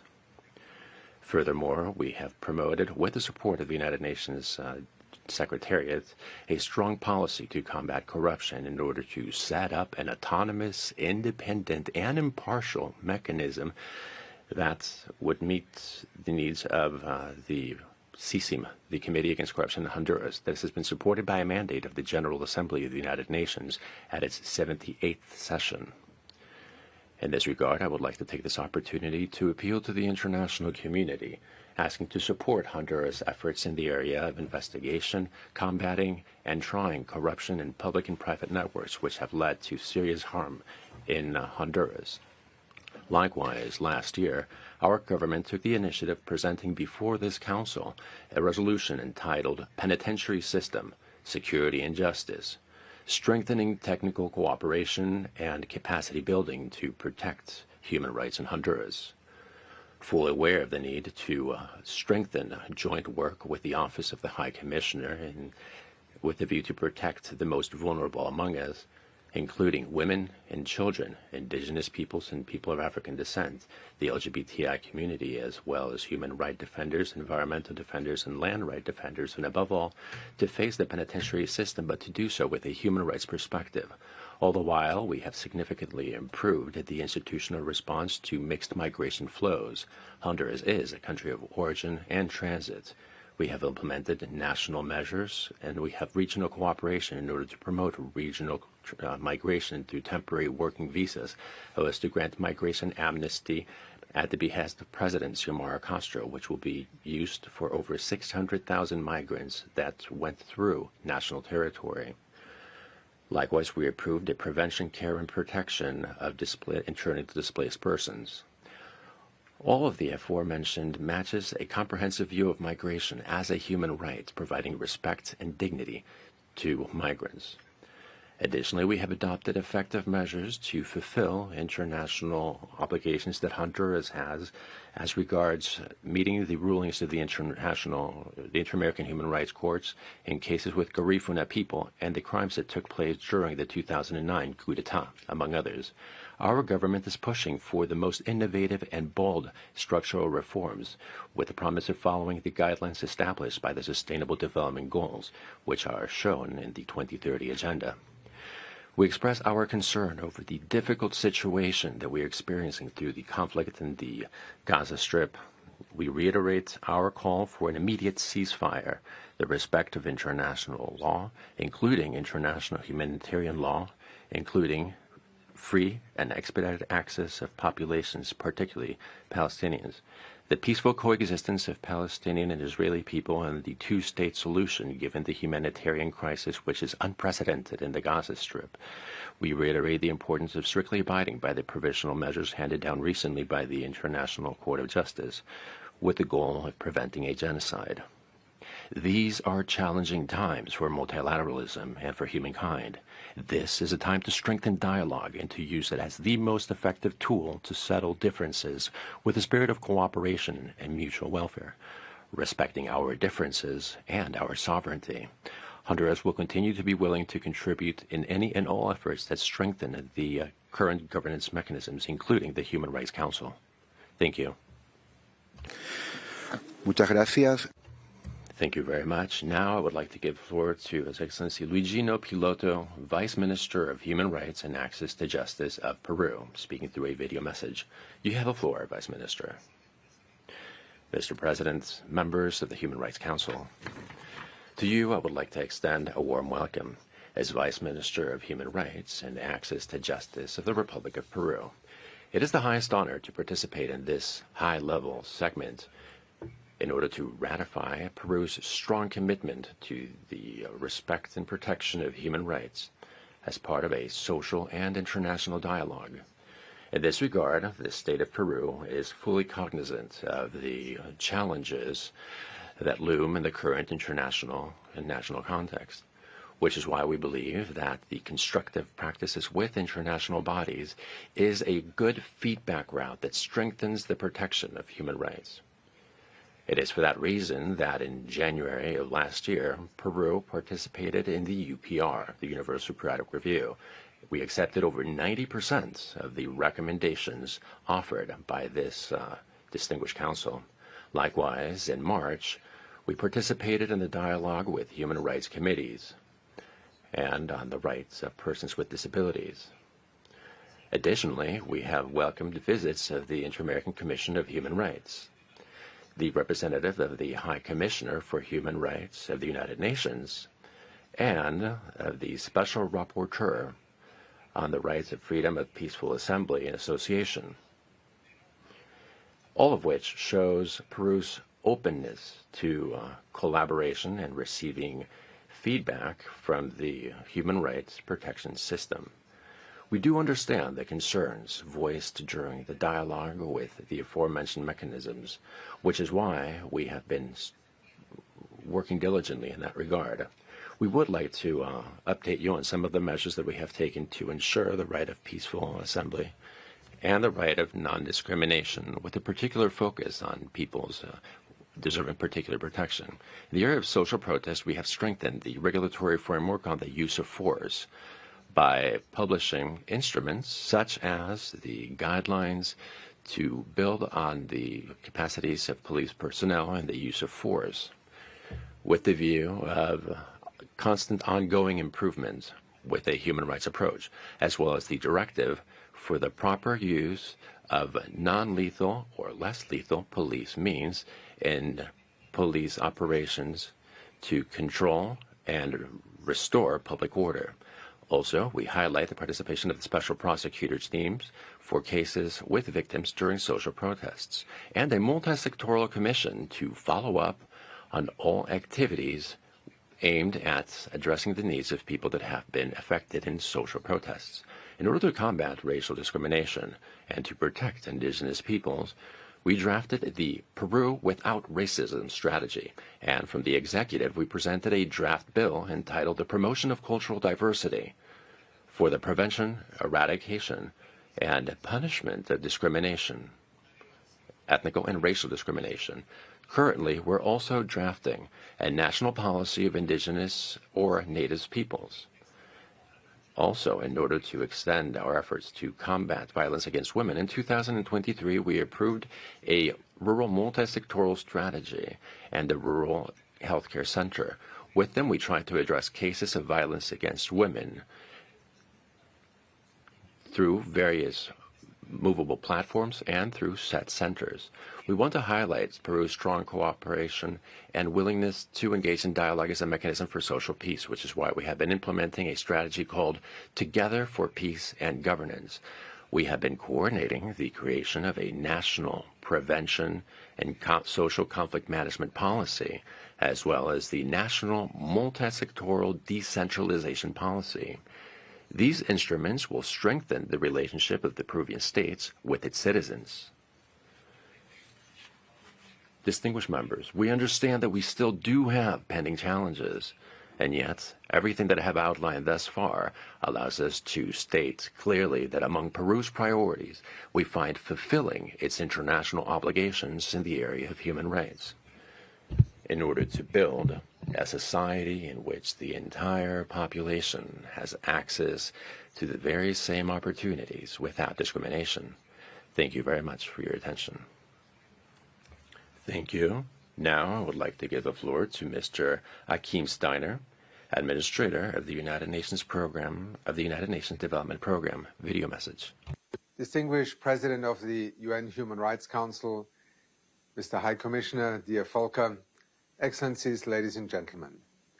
At the outset, I would like to take this opportunity to congratulate His Excellency, Ambassador Omar Sniber, on his election as President of the UN Human Rights Council. It is a privilege to address the UN Human Rights Council, which convenes against the backdrop of an ever more profound global contradiction.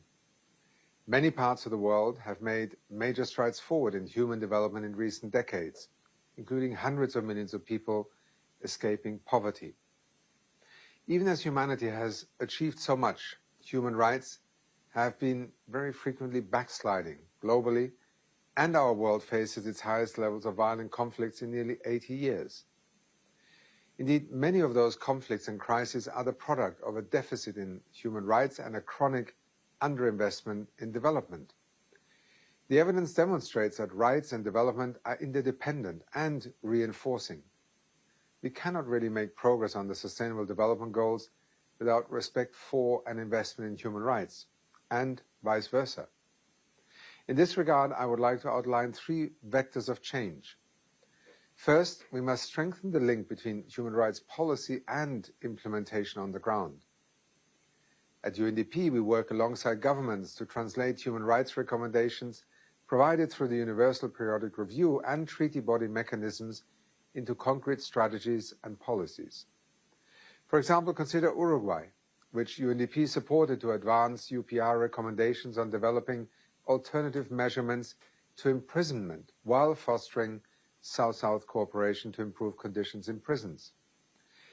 Or look to Ukraine, where UNDP has assisted its National Human Rights Institution to develop a 5-year strategy to effectively address challenges arising from the war through the provision of vital support like legal assistance. Second, the entire international community must accept that climate change has now emerged as the greatest ever threat to human rights.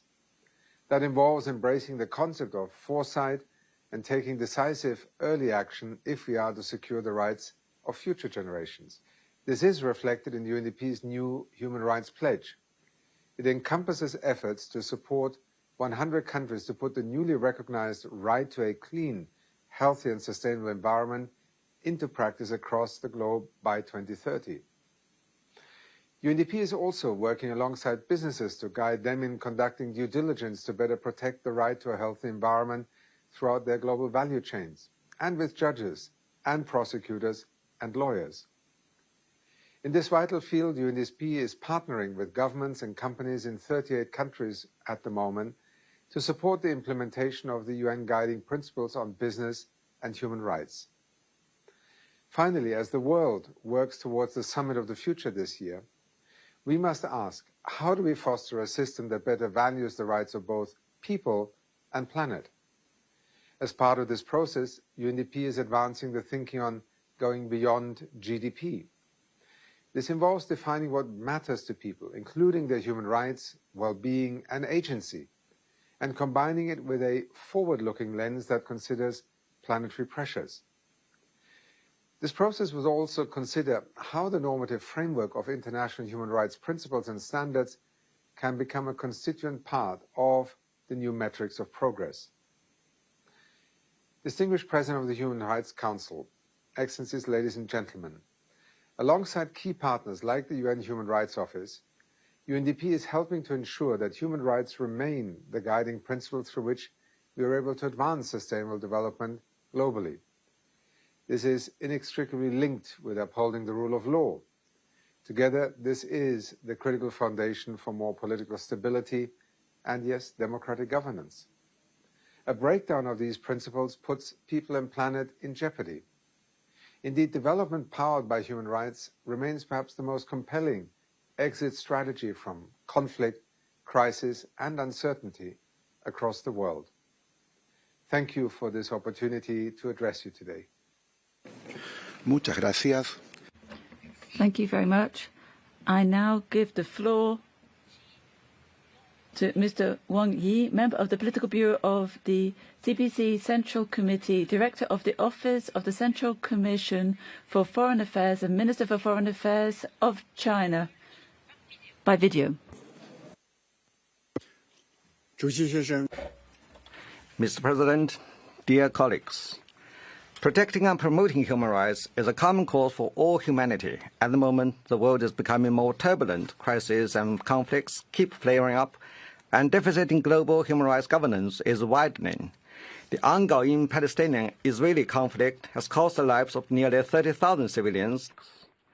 Protecting and promoting human rights is a common cause for all humanity. At the moment, the world is becoming more turbulent. Crises and conflicts keep flaring up, and deficit in global human rights governance is widening. The ongoing Palestinian-Israeli conflict has cost the lives of nearly 30,000 civilians and left close to 2 million people displaced. The situation is indeed saddening. It falls upon the entire international community to protect the human rights of all ethnic groups and all people in a fair, equal, and effective way. We must put people first. Safeguarding people's interests must be the basis and goal of the human rights cause. People's rights to survival and development should be protected as a priority and pursued with a greater sense of urgency.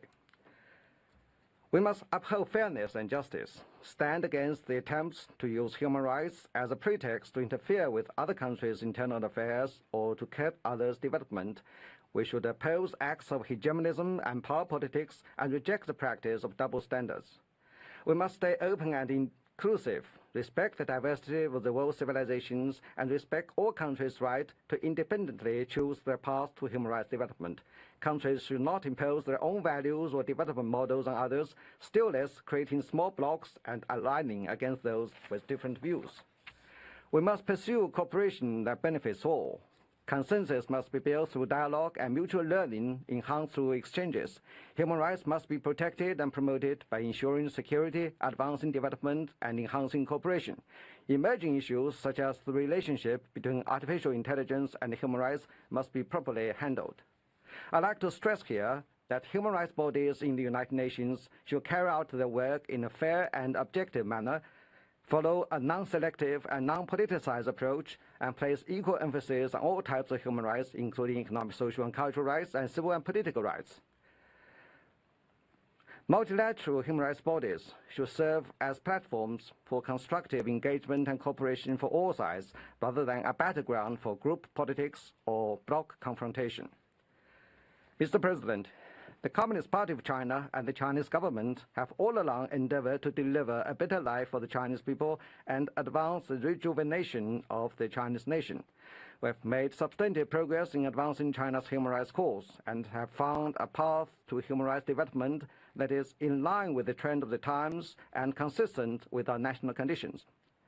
We have eradicated absolute poverty once and for all, bringing moderate prosperity in all respects to the 1.4 billion plus Chinese people. We have made substantial efforts to help process people's democracy, providing more robust guarantee for ensuring our people's right to run the country. We have put in place the world's largest education, social security, and healthcare systems, giving our people a greater sense of accomplishment, happiness, and security. China is a home to 56 ethnic groups. People of different ethnicities and communities are equal in enjoying human rights. With a strong sense of community for the Chinese nation, the 56 ethnic groups are sticking together like the seeds of a pomegranate. As a responsible country, China plays an active part in global human rights governance. We have contributed efforts to the conclusion of a series of important international conventions and declarations on human rights. The vision of building a community with a shared future for mankind represents a shared aspiration of people of all countries. It also injects strong impetus into human rights protection worldwide. Mr. President, human rights protection is an ongoing process. There is always room for improvement. China is now working to deliver the fruits of modernization to its population in a more substantive and equitable way, and raising the level of human rights protection. As our future is closely tied to that of the world, people of the world, we will actively champion the common values of humanity and work with all sides to build a community with a shared future for mankind and make new contributions to the healthy development of the global human rights cause. I thank you. Muchas gracias. Thank you very much. And now I would like to give the floor to His Excellency Mr. Gerardo Peñavier Portal, First Deputy Minister for Foreign Affairs of Cuba.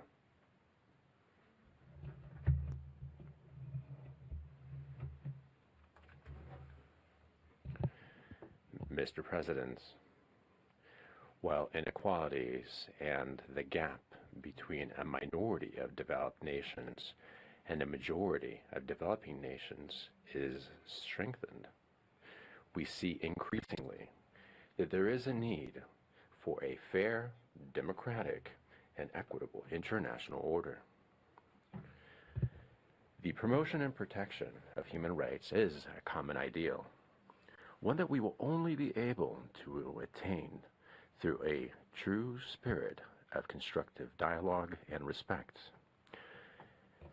And yet, as we commemorate the 75th year since the adoption of the Universal Declaration of Human Rights, and the 30th anniversary of the Vienna Declaration Program of Action, the landscape ahead is not an encouraging one. Though the creation of the Human Rights Council did address the need of replacing the Commission of Human Rights, which fell into disrepute, Western attempts to turn this body into an inquisitorial court can force it to go along the same path as its predecessor. Preventing this should be a priority for the member states of this Council and those with aspiration to join it. No country is exempt from human rights challenges. No country has the authority to proclaim themselves the standard bearers of these rights or to single out other models, cultures, or socioeconomic systems. Mr. President, as we begin a new session of the Human Rights Council, we would like to reiterate our message of strong support and solidarity to the people of Palestine, our brethren that are today suffering serious violations of human rights and of international humanitarian law in their illegally occupied territory. The Israeli genocide, crimes of war and crimes against humanity against Palestine must come to an immediate end. Mr. President, Cuba defends respectful and constructive dialogue, as well as cooperation, as effective means to promote and protect human rights without politicization, without double standards, without conditions, and the exertion of pressures. Respecting the principles of universality, indivisibility, objectivity, and non-selectiveness is essential when addressing this priority matter. As proof of our unwavering commitment to human rights, Cuba, last November 5th, submitted itself for the 4th time to the Universal Periodic Review. In this session of the Council, which is just beginning today, we will be outlining our position on the recommendations that we received. I can tell you as of now, though, that we will be accepting a significantly larger number this time than during previous sessions. The 4th UPR cycle will be, for us, a starting point for a new stage of work, one during the course of which we will continue to improve our legal and institutional framework for the protection of human rights. We will continue to promote dialogue and cooperation with human rights mechanisms. We will do so with these mechanisms that are universal, working for non-discrimination. We will continue to develop various actions of technical exchanges with the Office of the High Commissioner as a follow-up of the very productive high-level meetings that have been held between the two parties over the course of the last year. Mr. President, for over 60 years, Cuba is the victim of an economic, trade, and financial embargo contrived in order to stifle the country, to overturn its domestic order, to create a situation that is impossible to govern, and to shatter the constitutional system of our country. The embargo is nothing less than a massive, flagrant, and systematic violation of the human rights of our people. And to this, we must add Cuba's arbitrary inclusion in the spurious list of terrorism-sponsoring countries drafted unilaterally by the State Department, which also has a negative impact on human rights, not least the Cuban citizens' right to development. Mr. President, as a recently re-elected member, this Council can continue to rely on Cuba's constructive spirit and unwavering contribution to understanding and cooperation in the area of human rights. We will continue to reject head-on the politicized and meddling initiatives that some attempt to impose as a practice in this body, which are completely foreign to the spirit of dialogue and consensus that is so sorely needed in these defining moments for humankind. We shall continue to stand for a universal perspective, but one from the South, where we will defend the legitimate interests of developing countries. We reiterate our commitment for peace, multilateralism, and the full attainment of human rights for all. Thank you.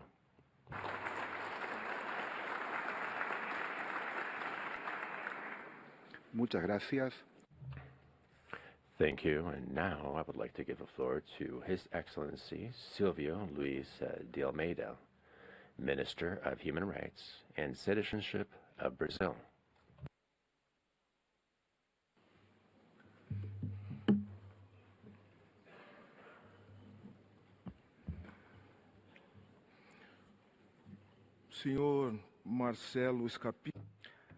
Mr. Marcelo Scapini, Vice President of the Human Rights Council, Permanent Representative of Brazil to the United Nations in Geneva, Ambassador Tovar Nunes, governmental and non-governmental representatives, friends.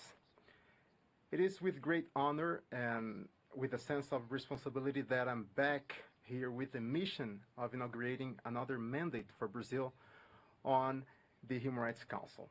On behalf of the Brazilian government and President Lula, I would like to thank for each of the 144 votes Brazil received, an unequivocal sign of the trust placed in my country.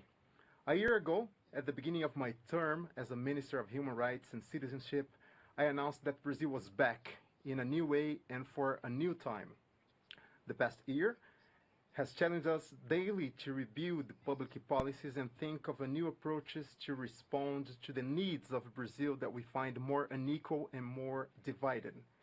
On the international stage, under the leadership of President Lula, we have revitalized our universalist vocation and repositioned Brazil in multilateral discussions and international disputes in the field of human rights. And our challenge, which I believe is also faced by other countries, is to bring the principles and norms of human rights closer to something that we can materialize in people's lives. That's why we need to advocate for the necessary convergence between the economic debate and the human rights agenda. Without profound economic transformations that include protections of workers, the expansion of social rights, and the inclusion of the poor in the budget, human rights will become empty rhetoric.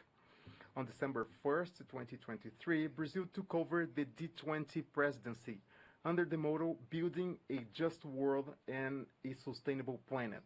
Brazil has chosen the following themes: social inclusion and the fight against poverty and hunger; 2, energy transition and the promotion of sustainable development in its economic, social, and environmental dimensions; and thirdly, reform of global governance institutions.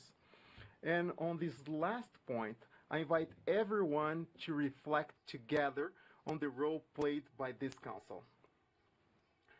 Here we have many of the challenges faced by humanity, and even if those who resist seeing part of this humanity as recipients of the same rights. And tragically, ladies and gentlemen, there are those who do not believe that these challenges we face are in fact common to all of us. Human rights cannot be subjected to the mercantile logic.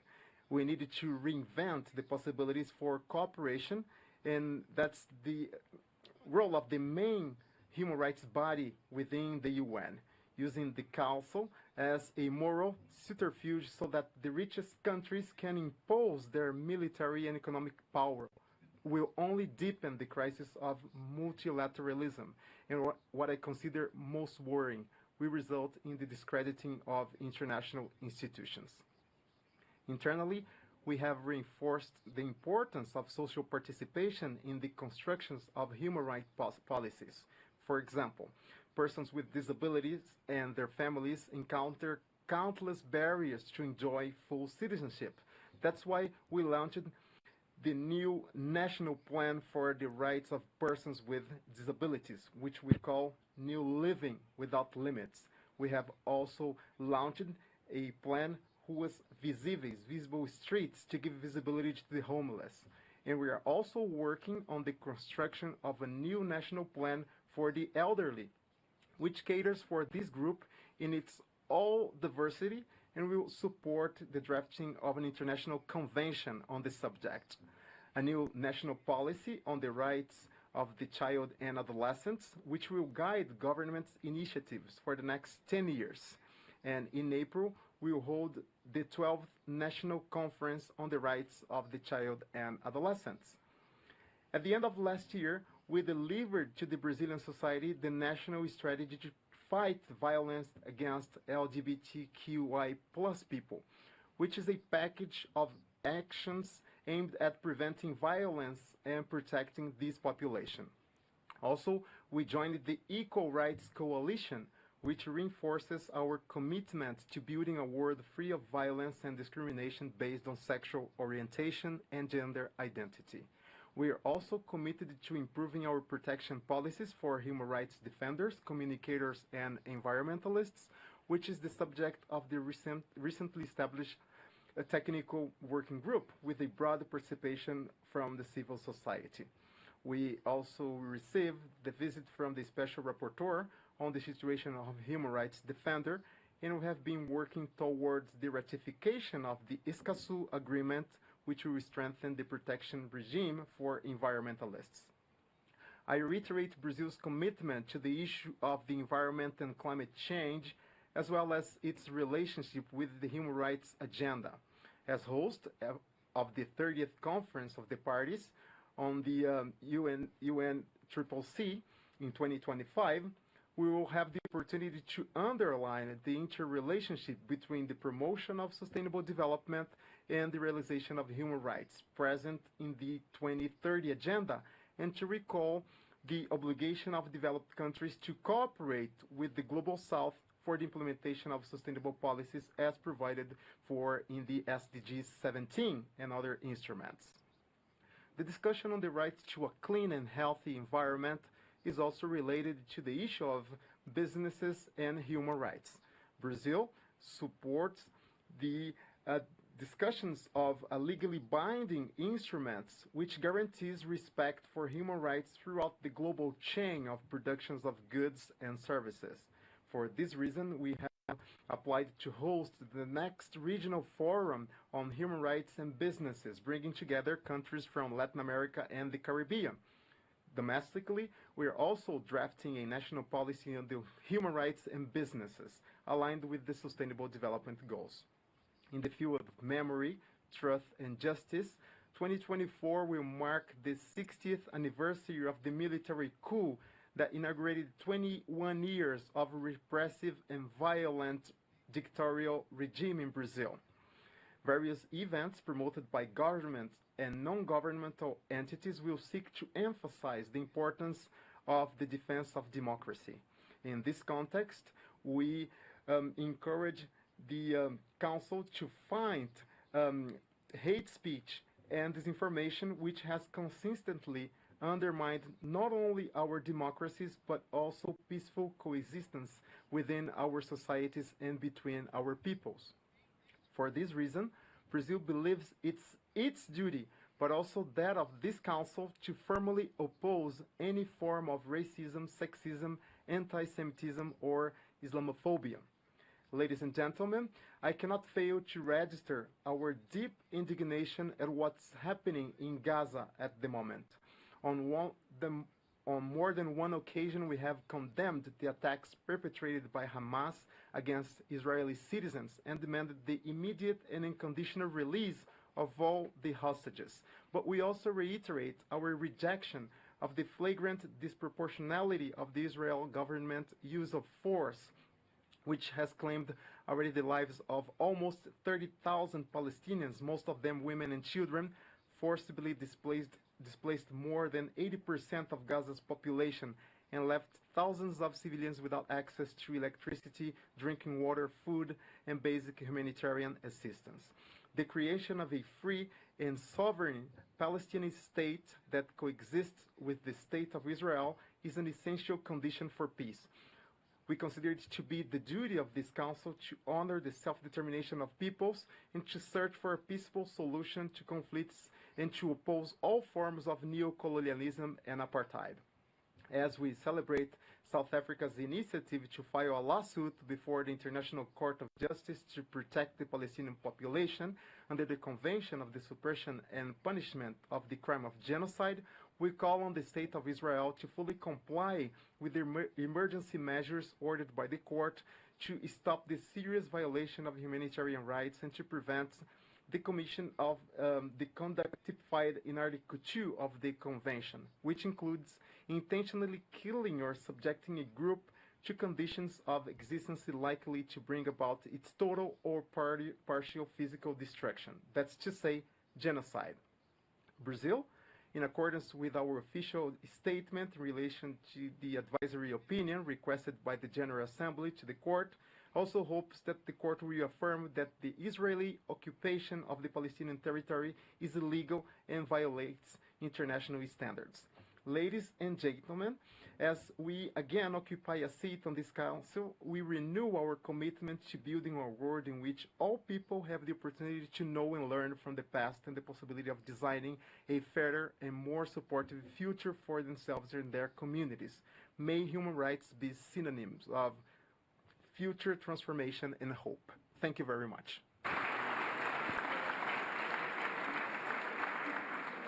Muchas gracias. Thank you very much. Now I would like to give the floor to His Excellency Mini Hassani, Minister for Europe and Foreign Affairs of Albania.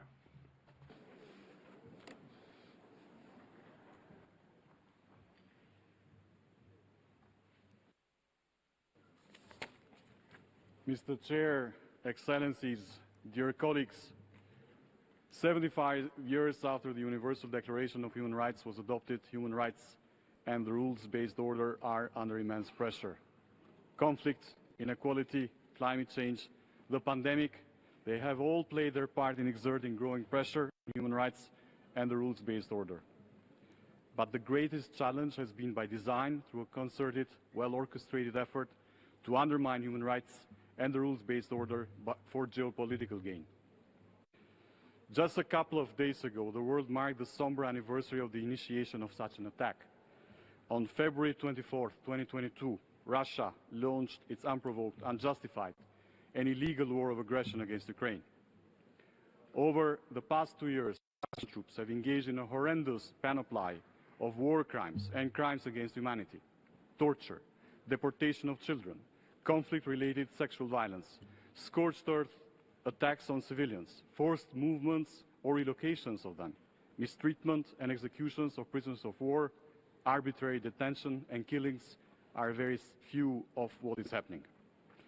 We should add to these crimes the recent death of the opposition leader Alexei Navalny, the latest episode in a string of gruesome treatment of opponents by the Russian regime. What has been truly shocking, even more so than the crimes themselves perhaps, is the arrogance of the perpetrators who have flaunted their crimes for the whole world to see. And they must be held accountable. We fully support the mandate of the Commission of Inquiry, and as a member of the Human Rights Council, we will work hard alongside partners, allies, and like-minded countries towards achieving the objective of bringing to justice the perpetrators. On 28th of February, we'll host in Tirana the Ukraine-Southeast Europe Summit to support Ukraine and denounce this illegal aggression and the crimes that's brought about, because by doing so, we are in fact fighting for human rights and the rule-based order. But of course, this is not the only situation that deserves our attention. One of our biggest concerns is the war between Israel and Hamas and the dramatic humanitarian situation in Gaza. Albania has condemned the horrendous terrorist attack by Hamas on October 7th last year in the strongest terms. The apparent systematic use of rape and killing during the attack is particularly appalling and deserves this Council's attention. There is no cause, there is no argument that can justify or diminish the horror of that crime or the horror of Hamas' refusal to immediately and unconditionally release all the hostages. But we are deeply concerned and troubled by the humanitarian situation in Gaza, by the scale of destruction, by the suffering, death and injury. It is time for this tragedy to end. We must all work for that. We must find ways to stop the fighting, secure humanitarian and immediately for the innocent civilian population of Gaza. We must work with courage and determination to find a sustainable solution to this conflict that has, over the decades, caused so much grief and tragedy for all those involved. The wars in Ukraine and Gaza will not distract us from other grave situations in the world where human rights are being violated, where civilian population is suffering from war and oppression. The women and girls in Afghanistan and Iran deserve our particular support. And on this context, we reaffirm our commitment to support the independent international fact-finding mission on Iran, established by the Human Rights Council.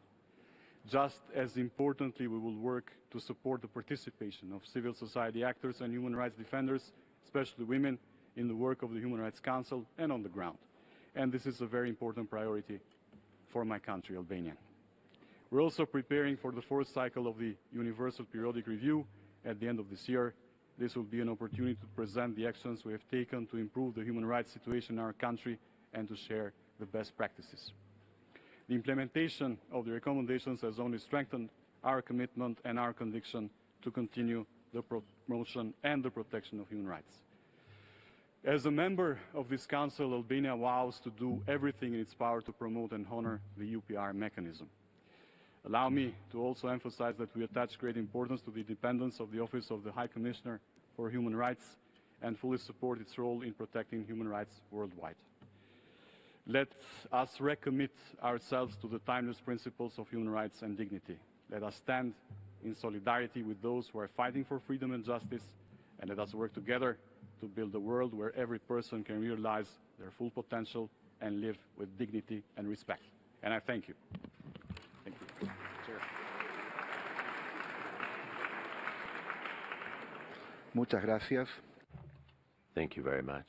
Now I would like to give the floor to His Excellency Prince Faisal bin Farhan Al Farhan Al Saud, Minister for Foreign Affairs of Saudi Arabia.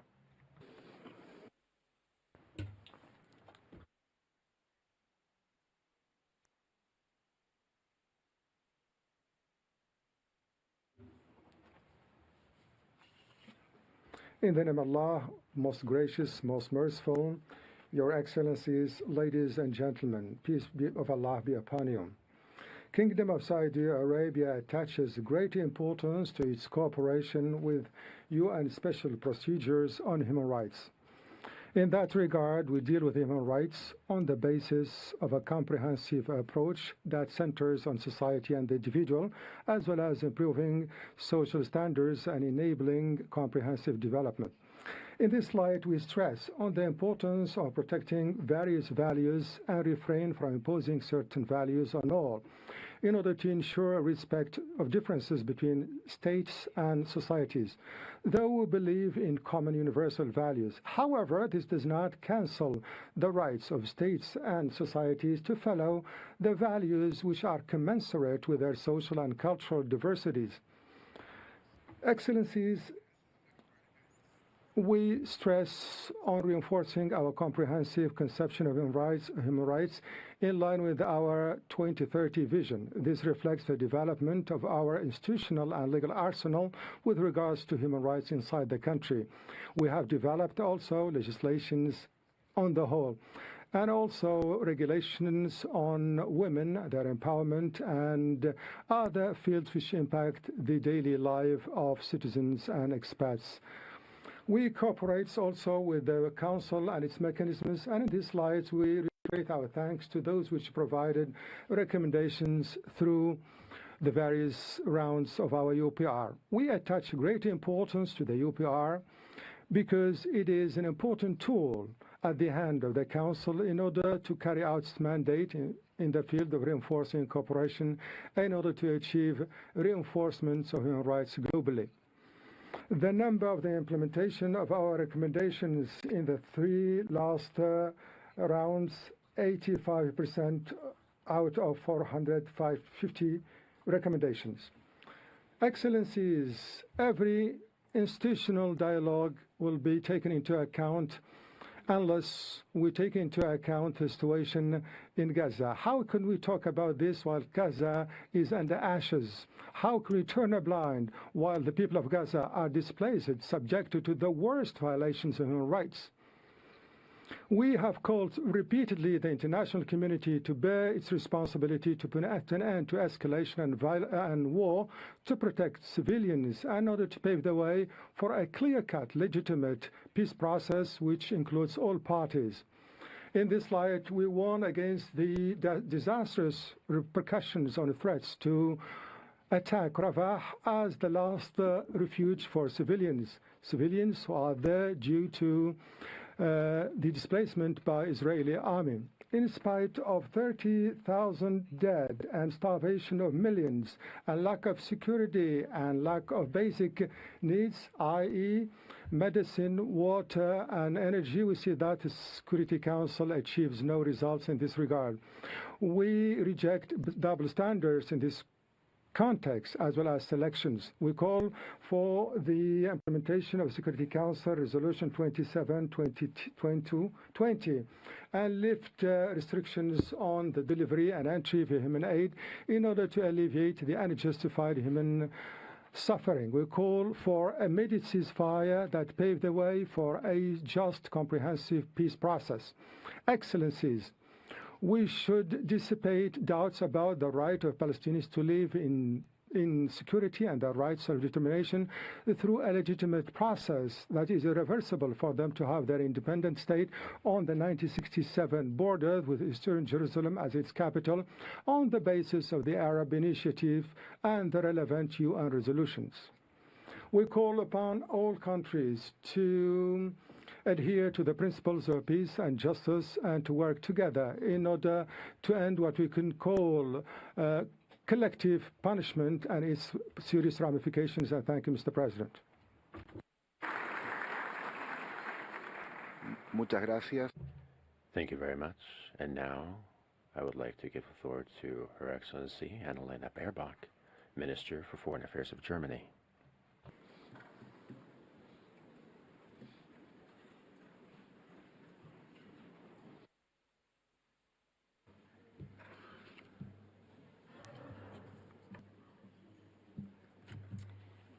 Vice Minister, Excellencies, colleagues and friends, sometimes numbers can be devastating.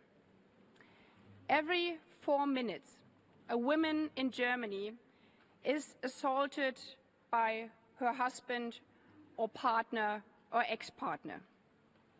Worldwide, every single second, 8 women are physically assaulted.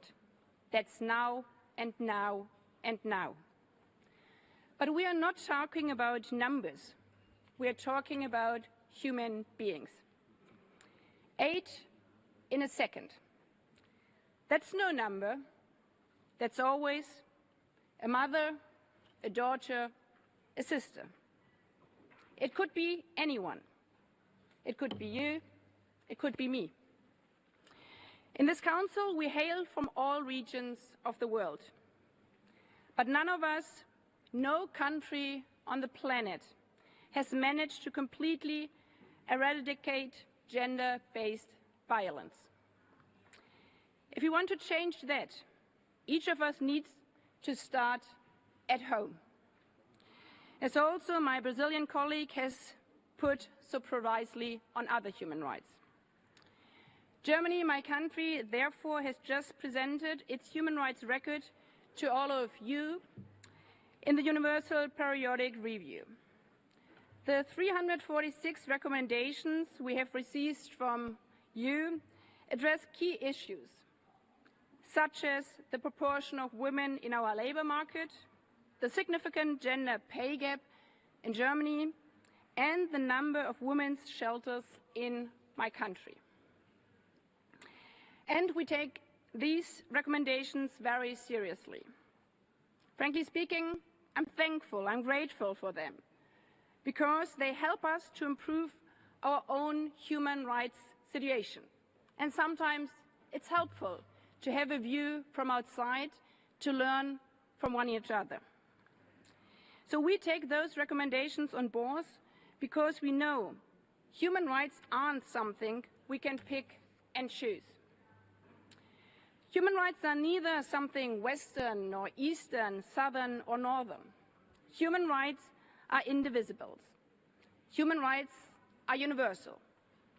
Here in Geneva, in my capital Berlin, as much as in Tel Aviv or in Rafah.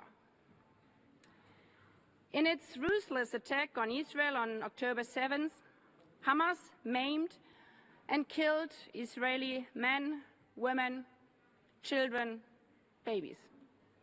Hamas specifically targeted Israeli women and girls using sexual violence as a weapon.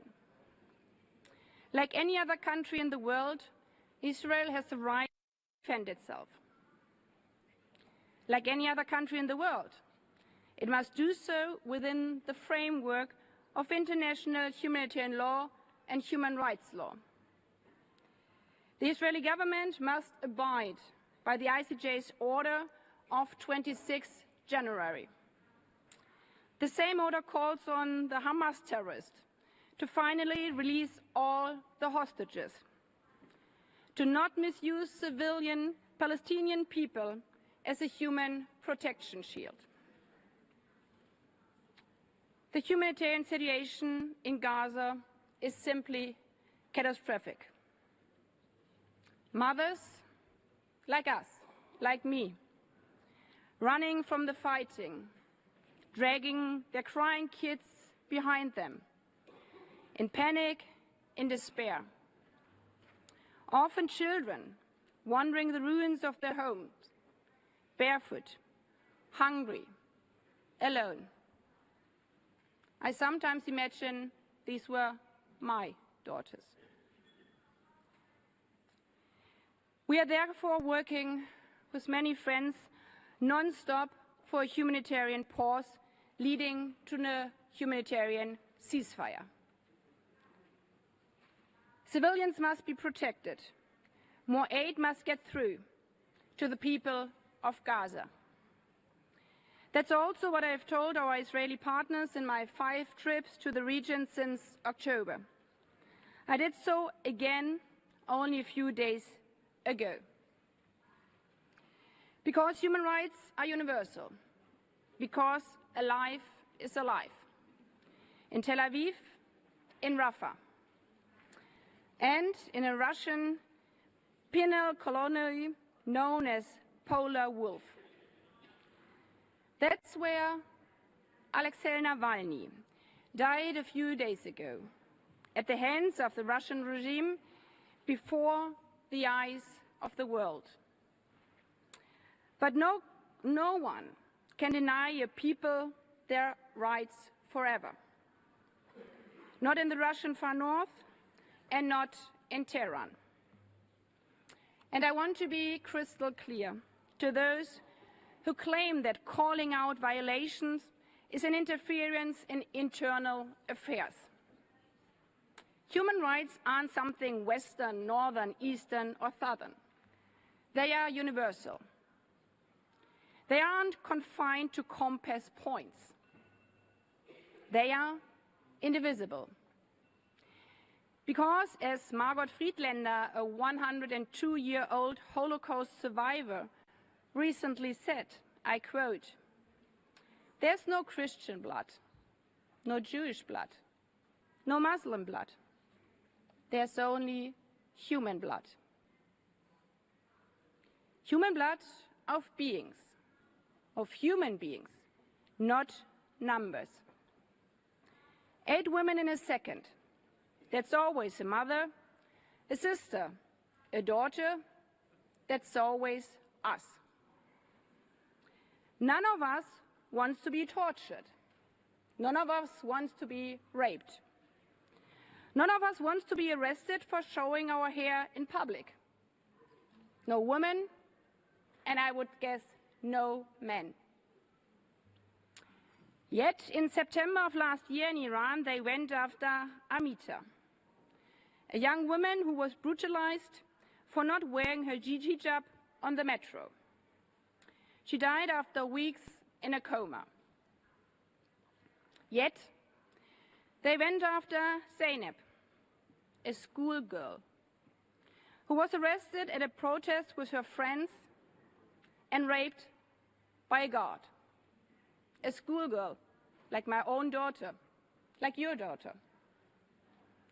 These are just 2 people's fates, 2 lives. But there are thousands whose fate we don't know for sure.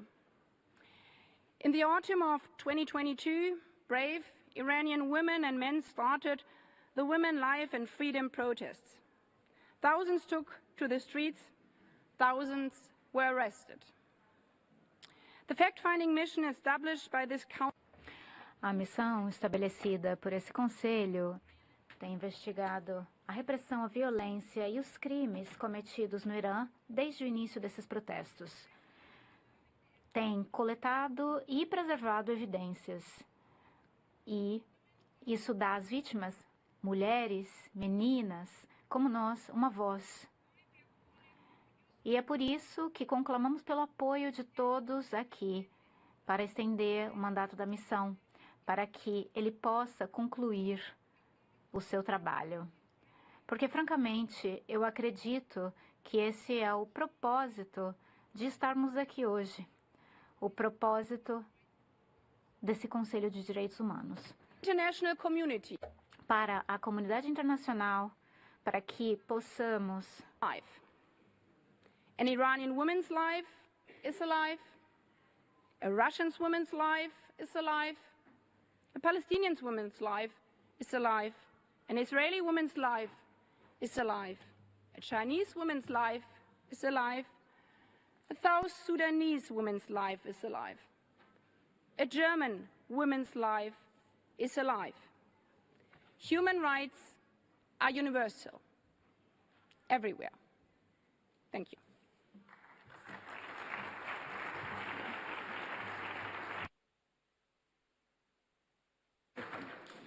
Muchas gracias. Thank you very much. Now I would like to give the floor to His Excellency José Manuel Álvarez, Minister for Foreign Affairs, European Union, and Cooperation of Spain.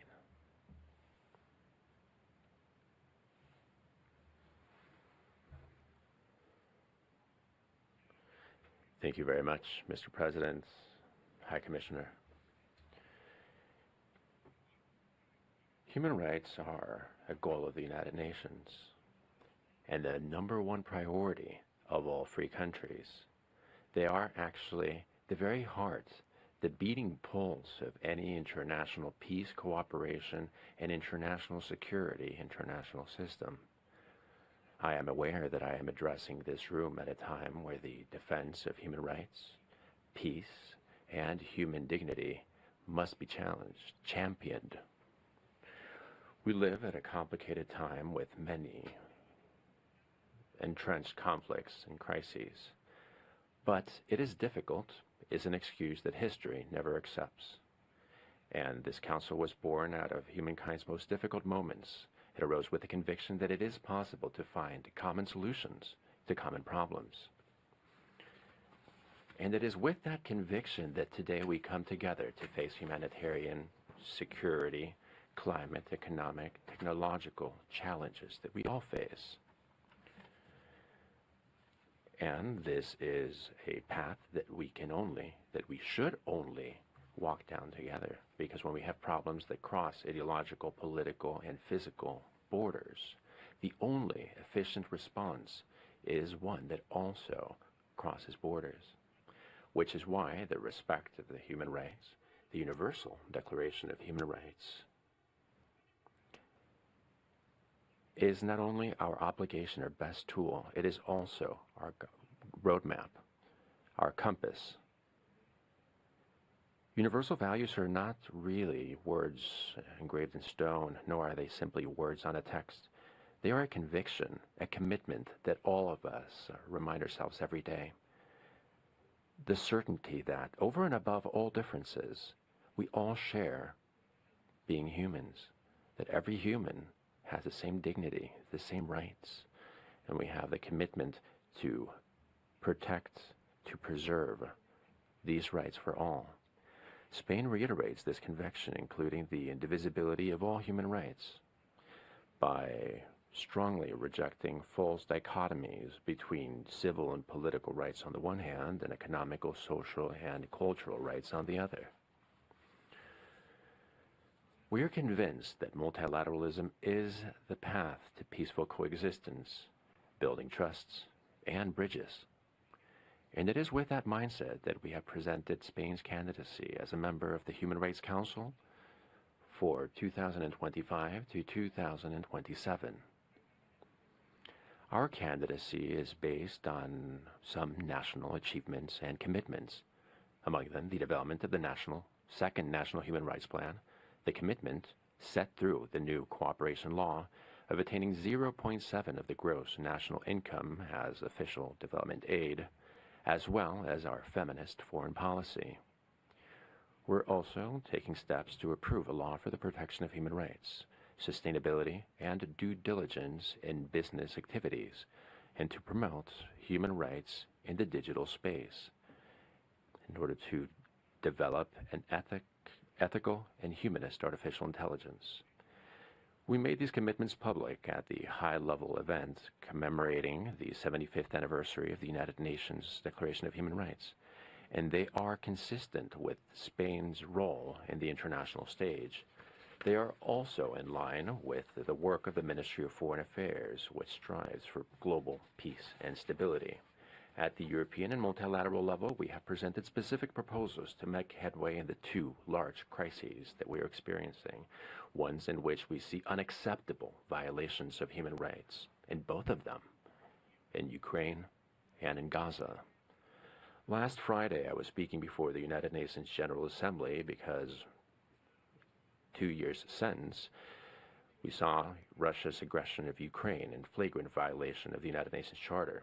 And here, today, in Geneva, I would like to reiterate Spain's unwavering support to the independence, sovereignty, territorial integrity of Ukraine, to their government and their people. We reiterate the need of having to ensure accountability for the violations of human rights that are taking place in that part of the world. Spain is also committed to peace in the Middle East, peace among Israelis and Palestinians. Let us be clear about this. The situation in Gaza is catastrophic. It is dramatic, tragic. Spain condemns terrorism and defends international law and international humanitarian law, which is why we call for an immediate ceasefire in Gaza, which is why we will continue to support UNRWA in their indispensable work. We have already announced a 3.5 million euro increase in our contribution to that organization, UNRWA. And we are preparing a new announcement of a new help package, as I stated last Friday in New York before the Secretary General, Mr. Guterres. And what's more, Spain is willing to contribute to relaunching a political process that is based on a two-state solution.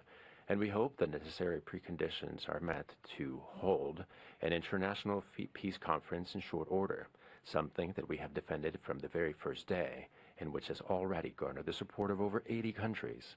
Against this worldwide backdrop, the Human Rights Council ought to be a space for constructive dialogue, one working under the banner of cooperation in order to improve the situation of human rights, and not promoting confrontation. It should be a resonance chamber to hear the appeals of victims and of abuses of human rights. Here, I would like to express our deep solidarity and strong support to those who defend freedom, those who defend democracy, who defend the dignity of all people. The recent arrest of Rocio San Miguel, or the death of Alexei Navalny, are rude awakenings, reminding us that the support for these freedom fighters is one that must be renewed day after day. To have an inclusive, fair society that leaves no one behind is not a utopia. We are working to that end in the 2030 Agenda for Sustainable Development, which would call for the materialization of economic, social, and cultural rights, which is why Spain will host the fourth Financing for Development Conference of the United Nations in 2025. And we do this knowing full well that without making progress in gender equality and the respect of the diversity of our societies, of all of our societies, without that we will not be able to have fair, more inclusive, more tolerant societies. Spain and New York is chairing the Feminist Foreign Policy Group, which is further proof of our commitment to equal opportunities among men and women, including female leadership in multilateral organizations and spaces. The Summit of the Future, slated for next September, will only bring about a sea change if it includes human rights without backpedaling and if it's bold enough to face the challenges of the current world and to build a better future for all. A world in peace in which everyone's dignity is respected is within reach. We're not naive, though. We know that that path is a long one. It might take time, but that does not weaken our commitment. Quite the opposite. It makes it even stronger. And of course, you can count on Spain to forge ahead down that path towards dignity for all. Thank you.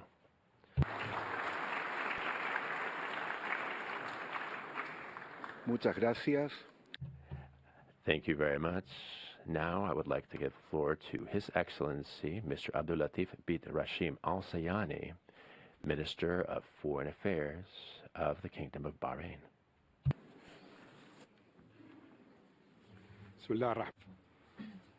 In the name of God, the most gracious, the most merciful, Your Excellencies, ladies and gentlemen, peace of Allah be upon you.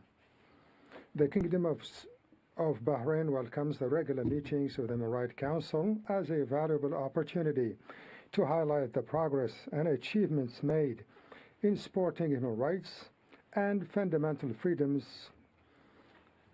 The past year has witnessed tangible and effective progress in upholding the highest standards of human rights and fundamental freedoms in the Kingdom of Bahrain and ensuring their effective implementation and realization on the ground.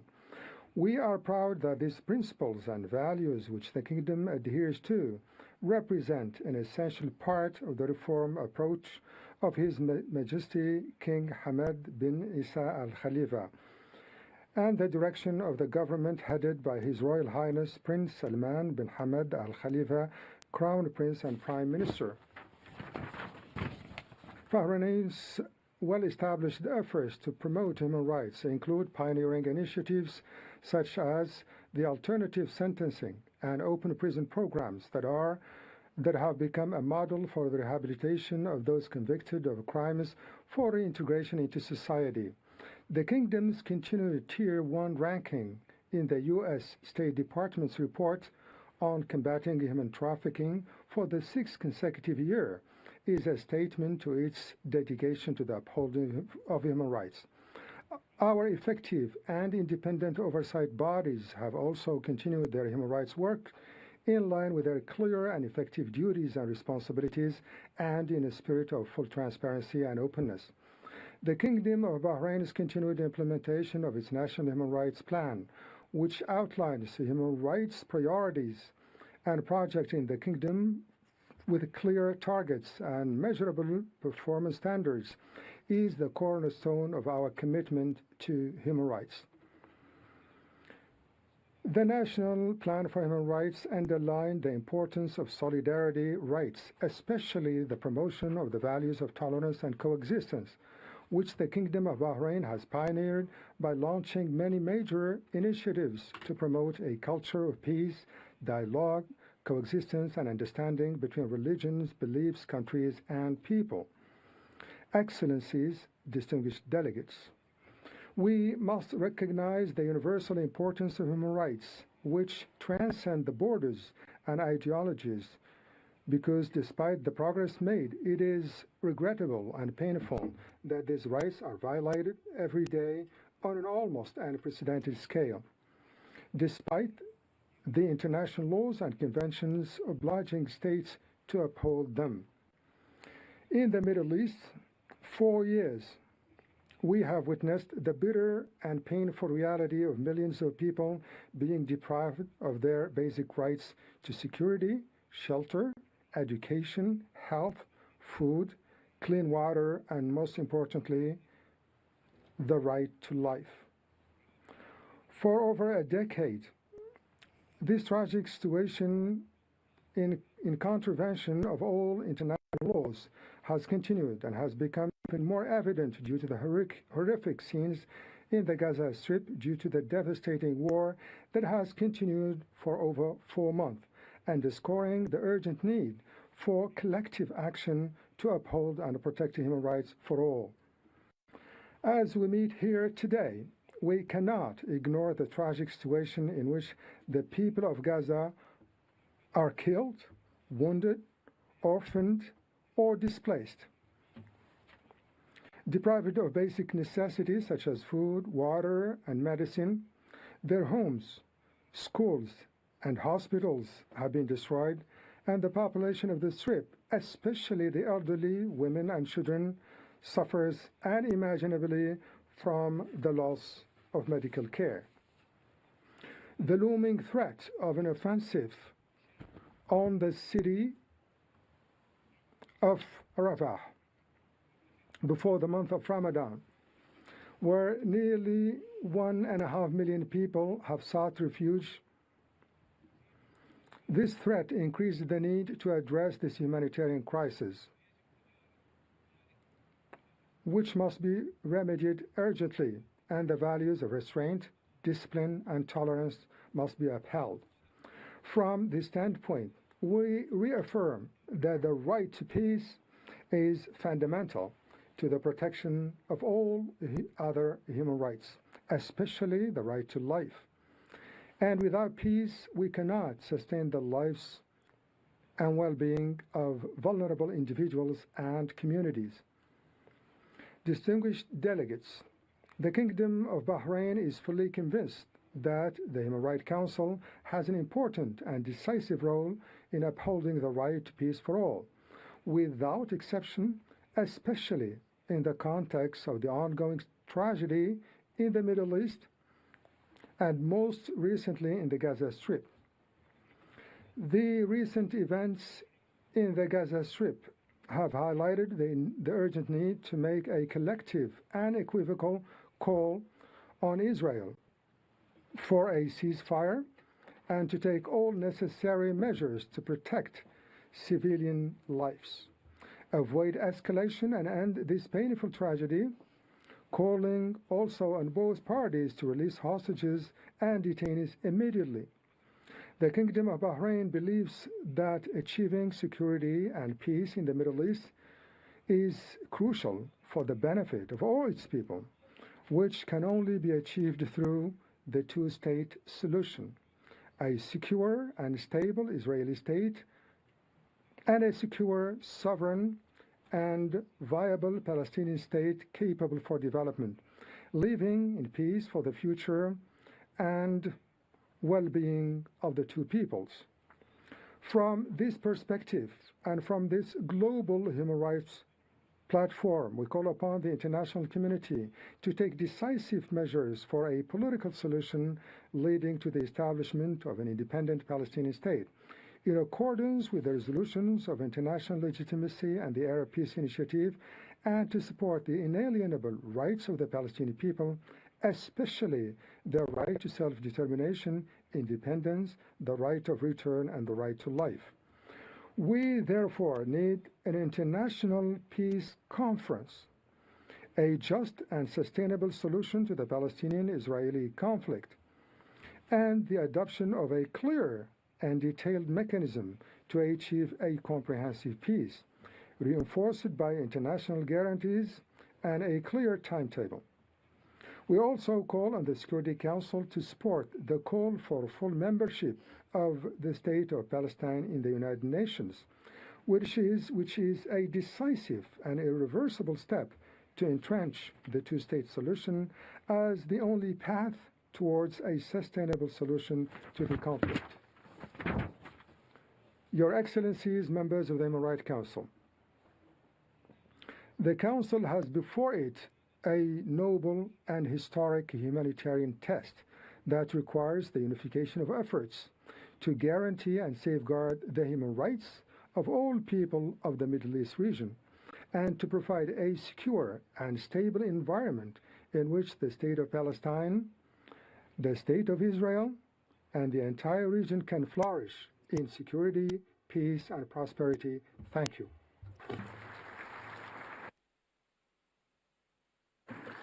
Muchas gracias. Thank you very much. Now I would like to give the floor to His Excellency Mr. Albert Fabrice Puella, Minister for Human Rights of the Democratic Republic of the Congo, speaking through a video message. You have the floor. Monsieur le Président du Conseil des droits de l'homme, President of the Human Rights Council, United Nations Human Rights Commissioner, ladies and gentlemen, on behalf of the delegation of the Democratic Republic of Congo,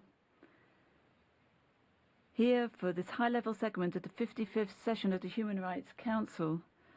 We wish to express our warmest greetings to this august assembly. This important session is taking place at a particular moment in time for the Democratic Republic of Congo because the end of 2023 saw elections at all levels, and we have now fully embarked upon a new 5-year period to consolidate what has been achieved and the major headway achieved during the first term in office of the head of state, Felix Antoine Tshisekedi Tshilombo, in the promotion and protection of human rights. As the head of state said during his statement here in Geneva in February last, during the high-level segment of the 52nd session of the Human Rights Council, significant efforts have been undertaken to honour our international commitments in the human rights sphere, to respect, promote, protect and implement respect of human rights throughout the whole of the territory. Unfortunately, all of our efforts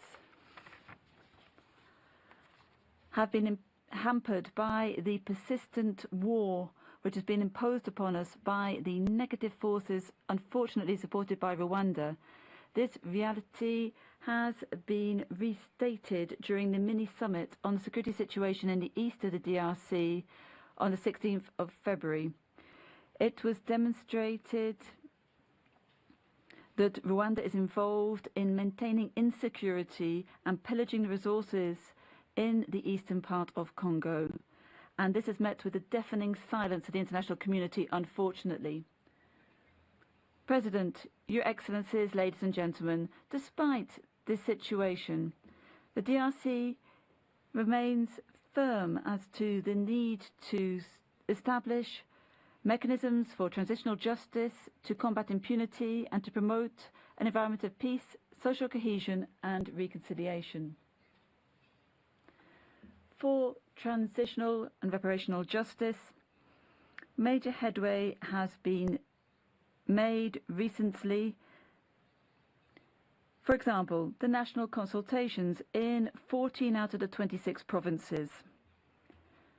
The establishment of the Commission for Truth, Justice and Reconciliation in the province of Kasai Central, and the appointment of 12 commissioners with the involvement of the United Nations Joint Human Rights Office, the vote on and promulgation of Law 2265 of the 26th of December 2022 on reparation for victims, and a decree to create the public establishment called FONAREF, and the Institutional Commission for Support to Victims and Support for Reforms.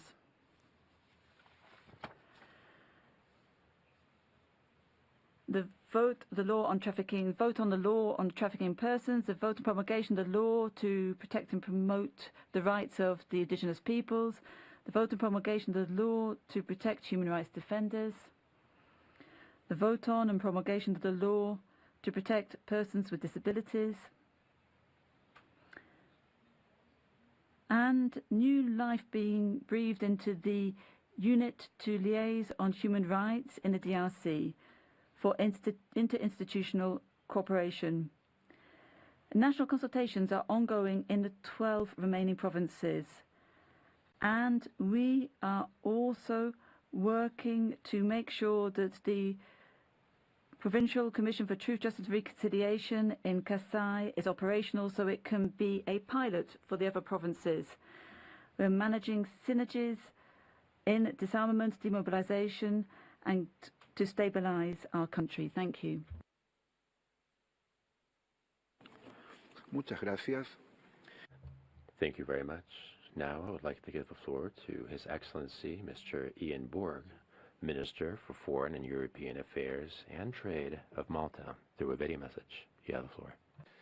Mr. President, High Commissioner for Human Rights, Excellencies, ladies and gentlemen. I wish to congratulate Your Excellency Omar Znibev, Permanent Representative of the Kingdom of Morocco, on your election as Council President for 2024. I'm confident that under your able leadership, the Council will continue to strengthen its credentials in the promotion and protection of international human rights standards and practices.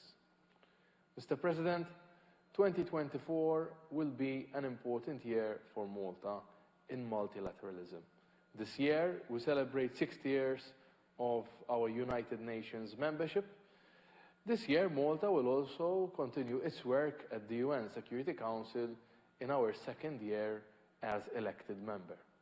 We have also just commenced our chairpersonship in office of the OSCE in Vienna. Our objectives in these roles, as well as here at the Council, remain those of upholding international norms and principles, and to support and strengthen the multilateral system. We remain convinced more than ever that multilateralism matters. Mr. President, yet again we gather in Geneva, the home of human rights, in the shadow of conflagration of war, conflict, instability, and mistrust in the multilateral system. We are shocked and grieved by the death of Russian opposition leader Alexei Navalny. Our thoughts are with his family and with all those in Russia and beyond who believe in a democratic and peaceful future for Russia. Another year has passed, and the death and destruction inflicted on Ukraine by Russian act of aggression continues unabated. Earlier this month, I visited Kiev and other cities in Ukraine as chairperson in office of the OSCE. It is heartbreaking to witness so many broken lives, destroyed homes and civilian infrastructure, older persons who have lost the only home they ever owned, all caught up in this unnecessary tragedy brought on by the unforgiving war machine of the Russian Federation. I also remember that the Ukrainian children forcibly deported from the occupied regions of Ukraine and who remain unable to live with their families and friends in the country of their birth, despite international calls for their return. Malta has maintained a consistent position since the start of the war of aggression 2 years ago. Russia must immediately halt its war machine and withdraw from all territories within Ukraine's internationally recognized borders. Malta also fully supports the Commission of Inquiry set up by this Council and considers the documented evidence already gathered as an important record of the violations committed in Ukraine. Mr. President, continued destabilizing events in the Middle East threaten to escalate tensions and conflict in an already troubled region. Malta unequivocally condemns Hamas' terrorist attack on Israel of the 7th of October 2023 and calls for the release of all hostages. While we understand Israel's need to respond to this heinous attack and to protect its citizens, actions taken since October led us to make repeated calls for the protection of civilians in Gaza and for any action taken to fully be implemented in line with international human rights law and international humanitarian law, as well as permanent ceasefire. We are glad for the opportunity of our leading role at the Security Council that led to the adoption of Resolution 2712 last November. We also welcome the adoption of Resolution 2720, adopted in December, and call for their full and immediate implementation. A two-state solution based on the pre-1967 borders addressing the legitimate concerns and aspirations of both sides, in line with the relevant UNSC resolutions, remains the only viable option. And finally, Mr. President, I reiterate Malta's full support to the independence of the OHCHR and to the High Commissioner for the unrelenting defense of human rights for all. Thank you. Muchas gracias. Cedo entonces la... Thank you very much. And now I would like to give the floor to Her Excellency Monica Nadikim, Minister for Social Security and Labor of Lithuania.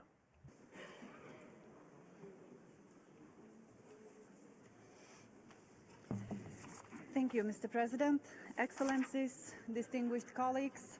It's my honor to have this opportunity to address you today. We are daily reminded of humanity's capacity for cruelty through ongoing global humanitarian crisis, compelling us to face a stark reality. Russia's war against Ukraine, the crisis in the Middle East, Africa, and beyond underscore the urgent need to address human rights violations. Last December, we honored the 75th anniversary of the Universal Declaration of Human Rights. We collectively reaffirmed our strong commitment to uphold human rights and dignity of every individual.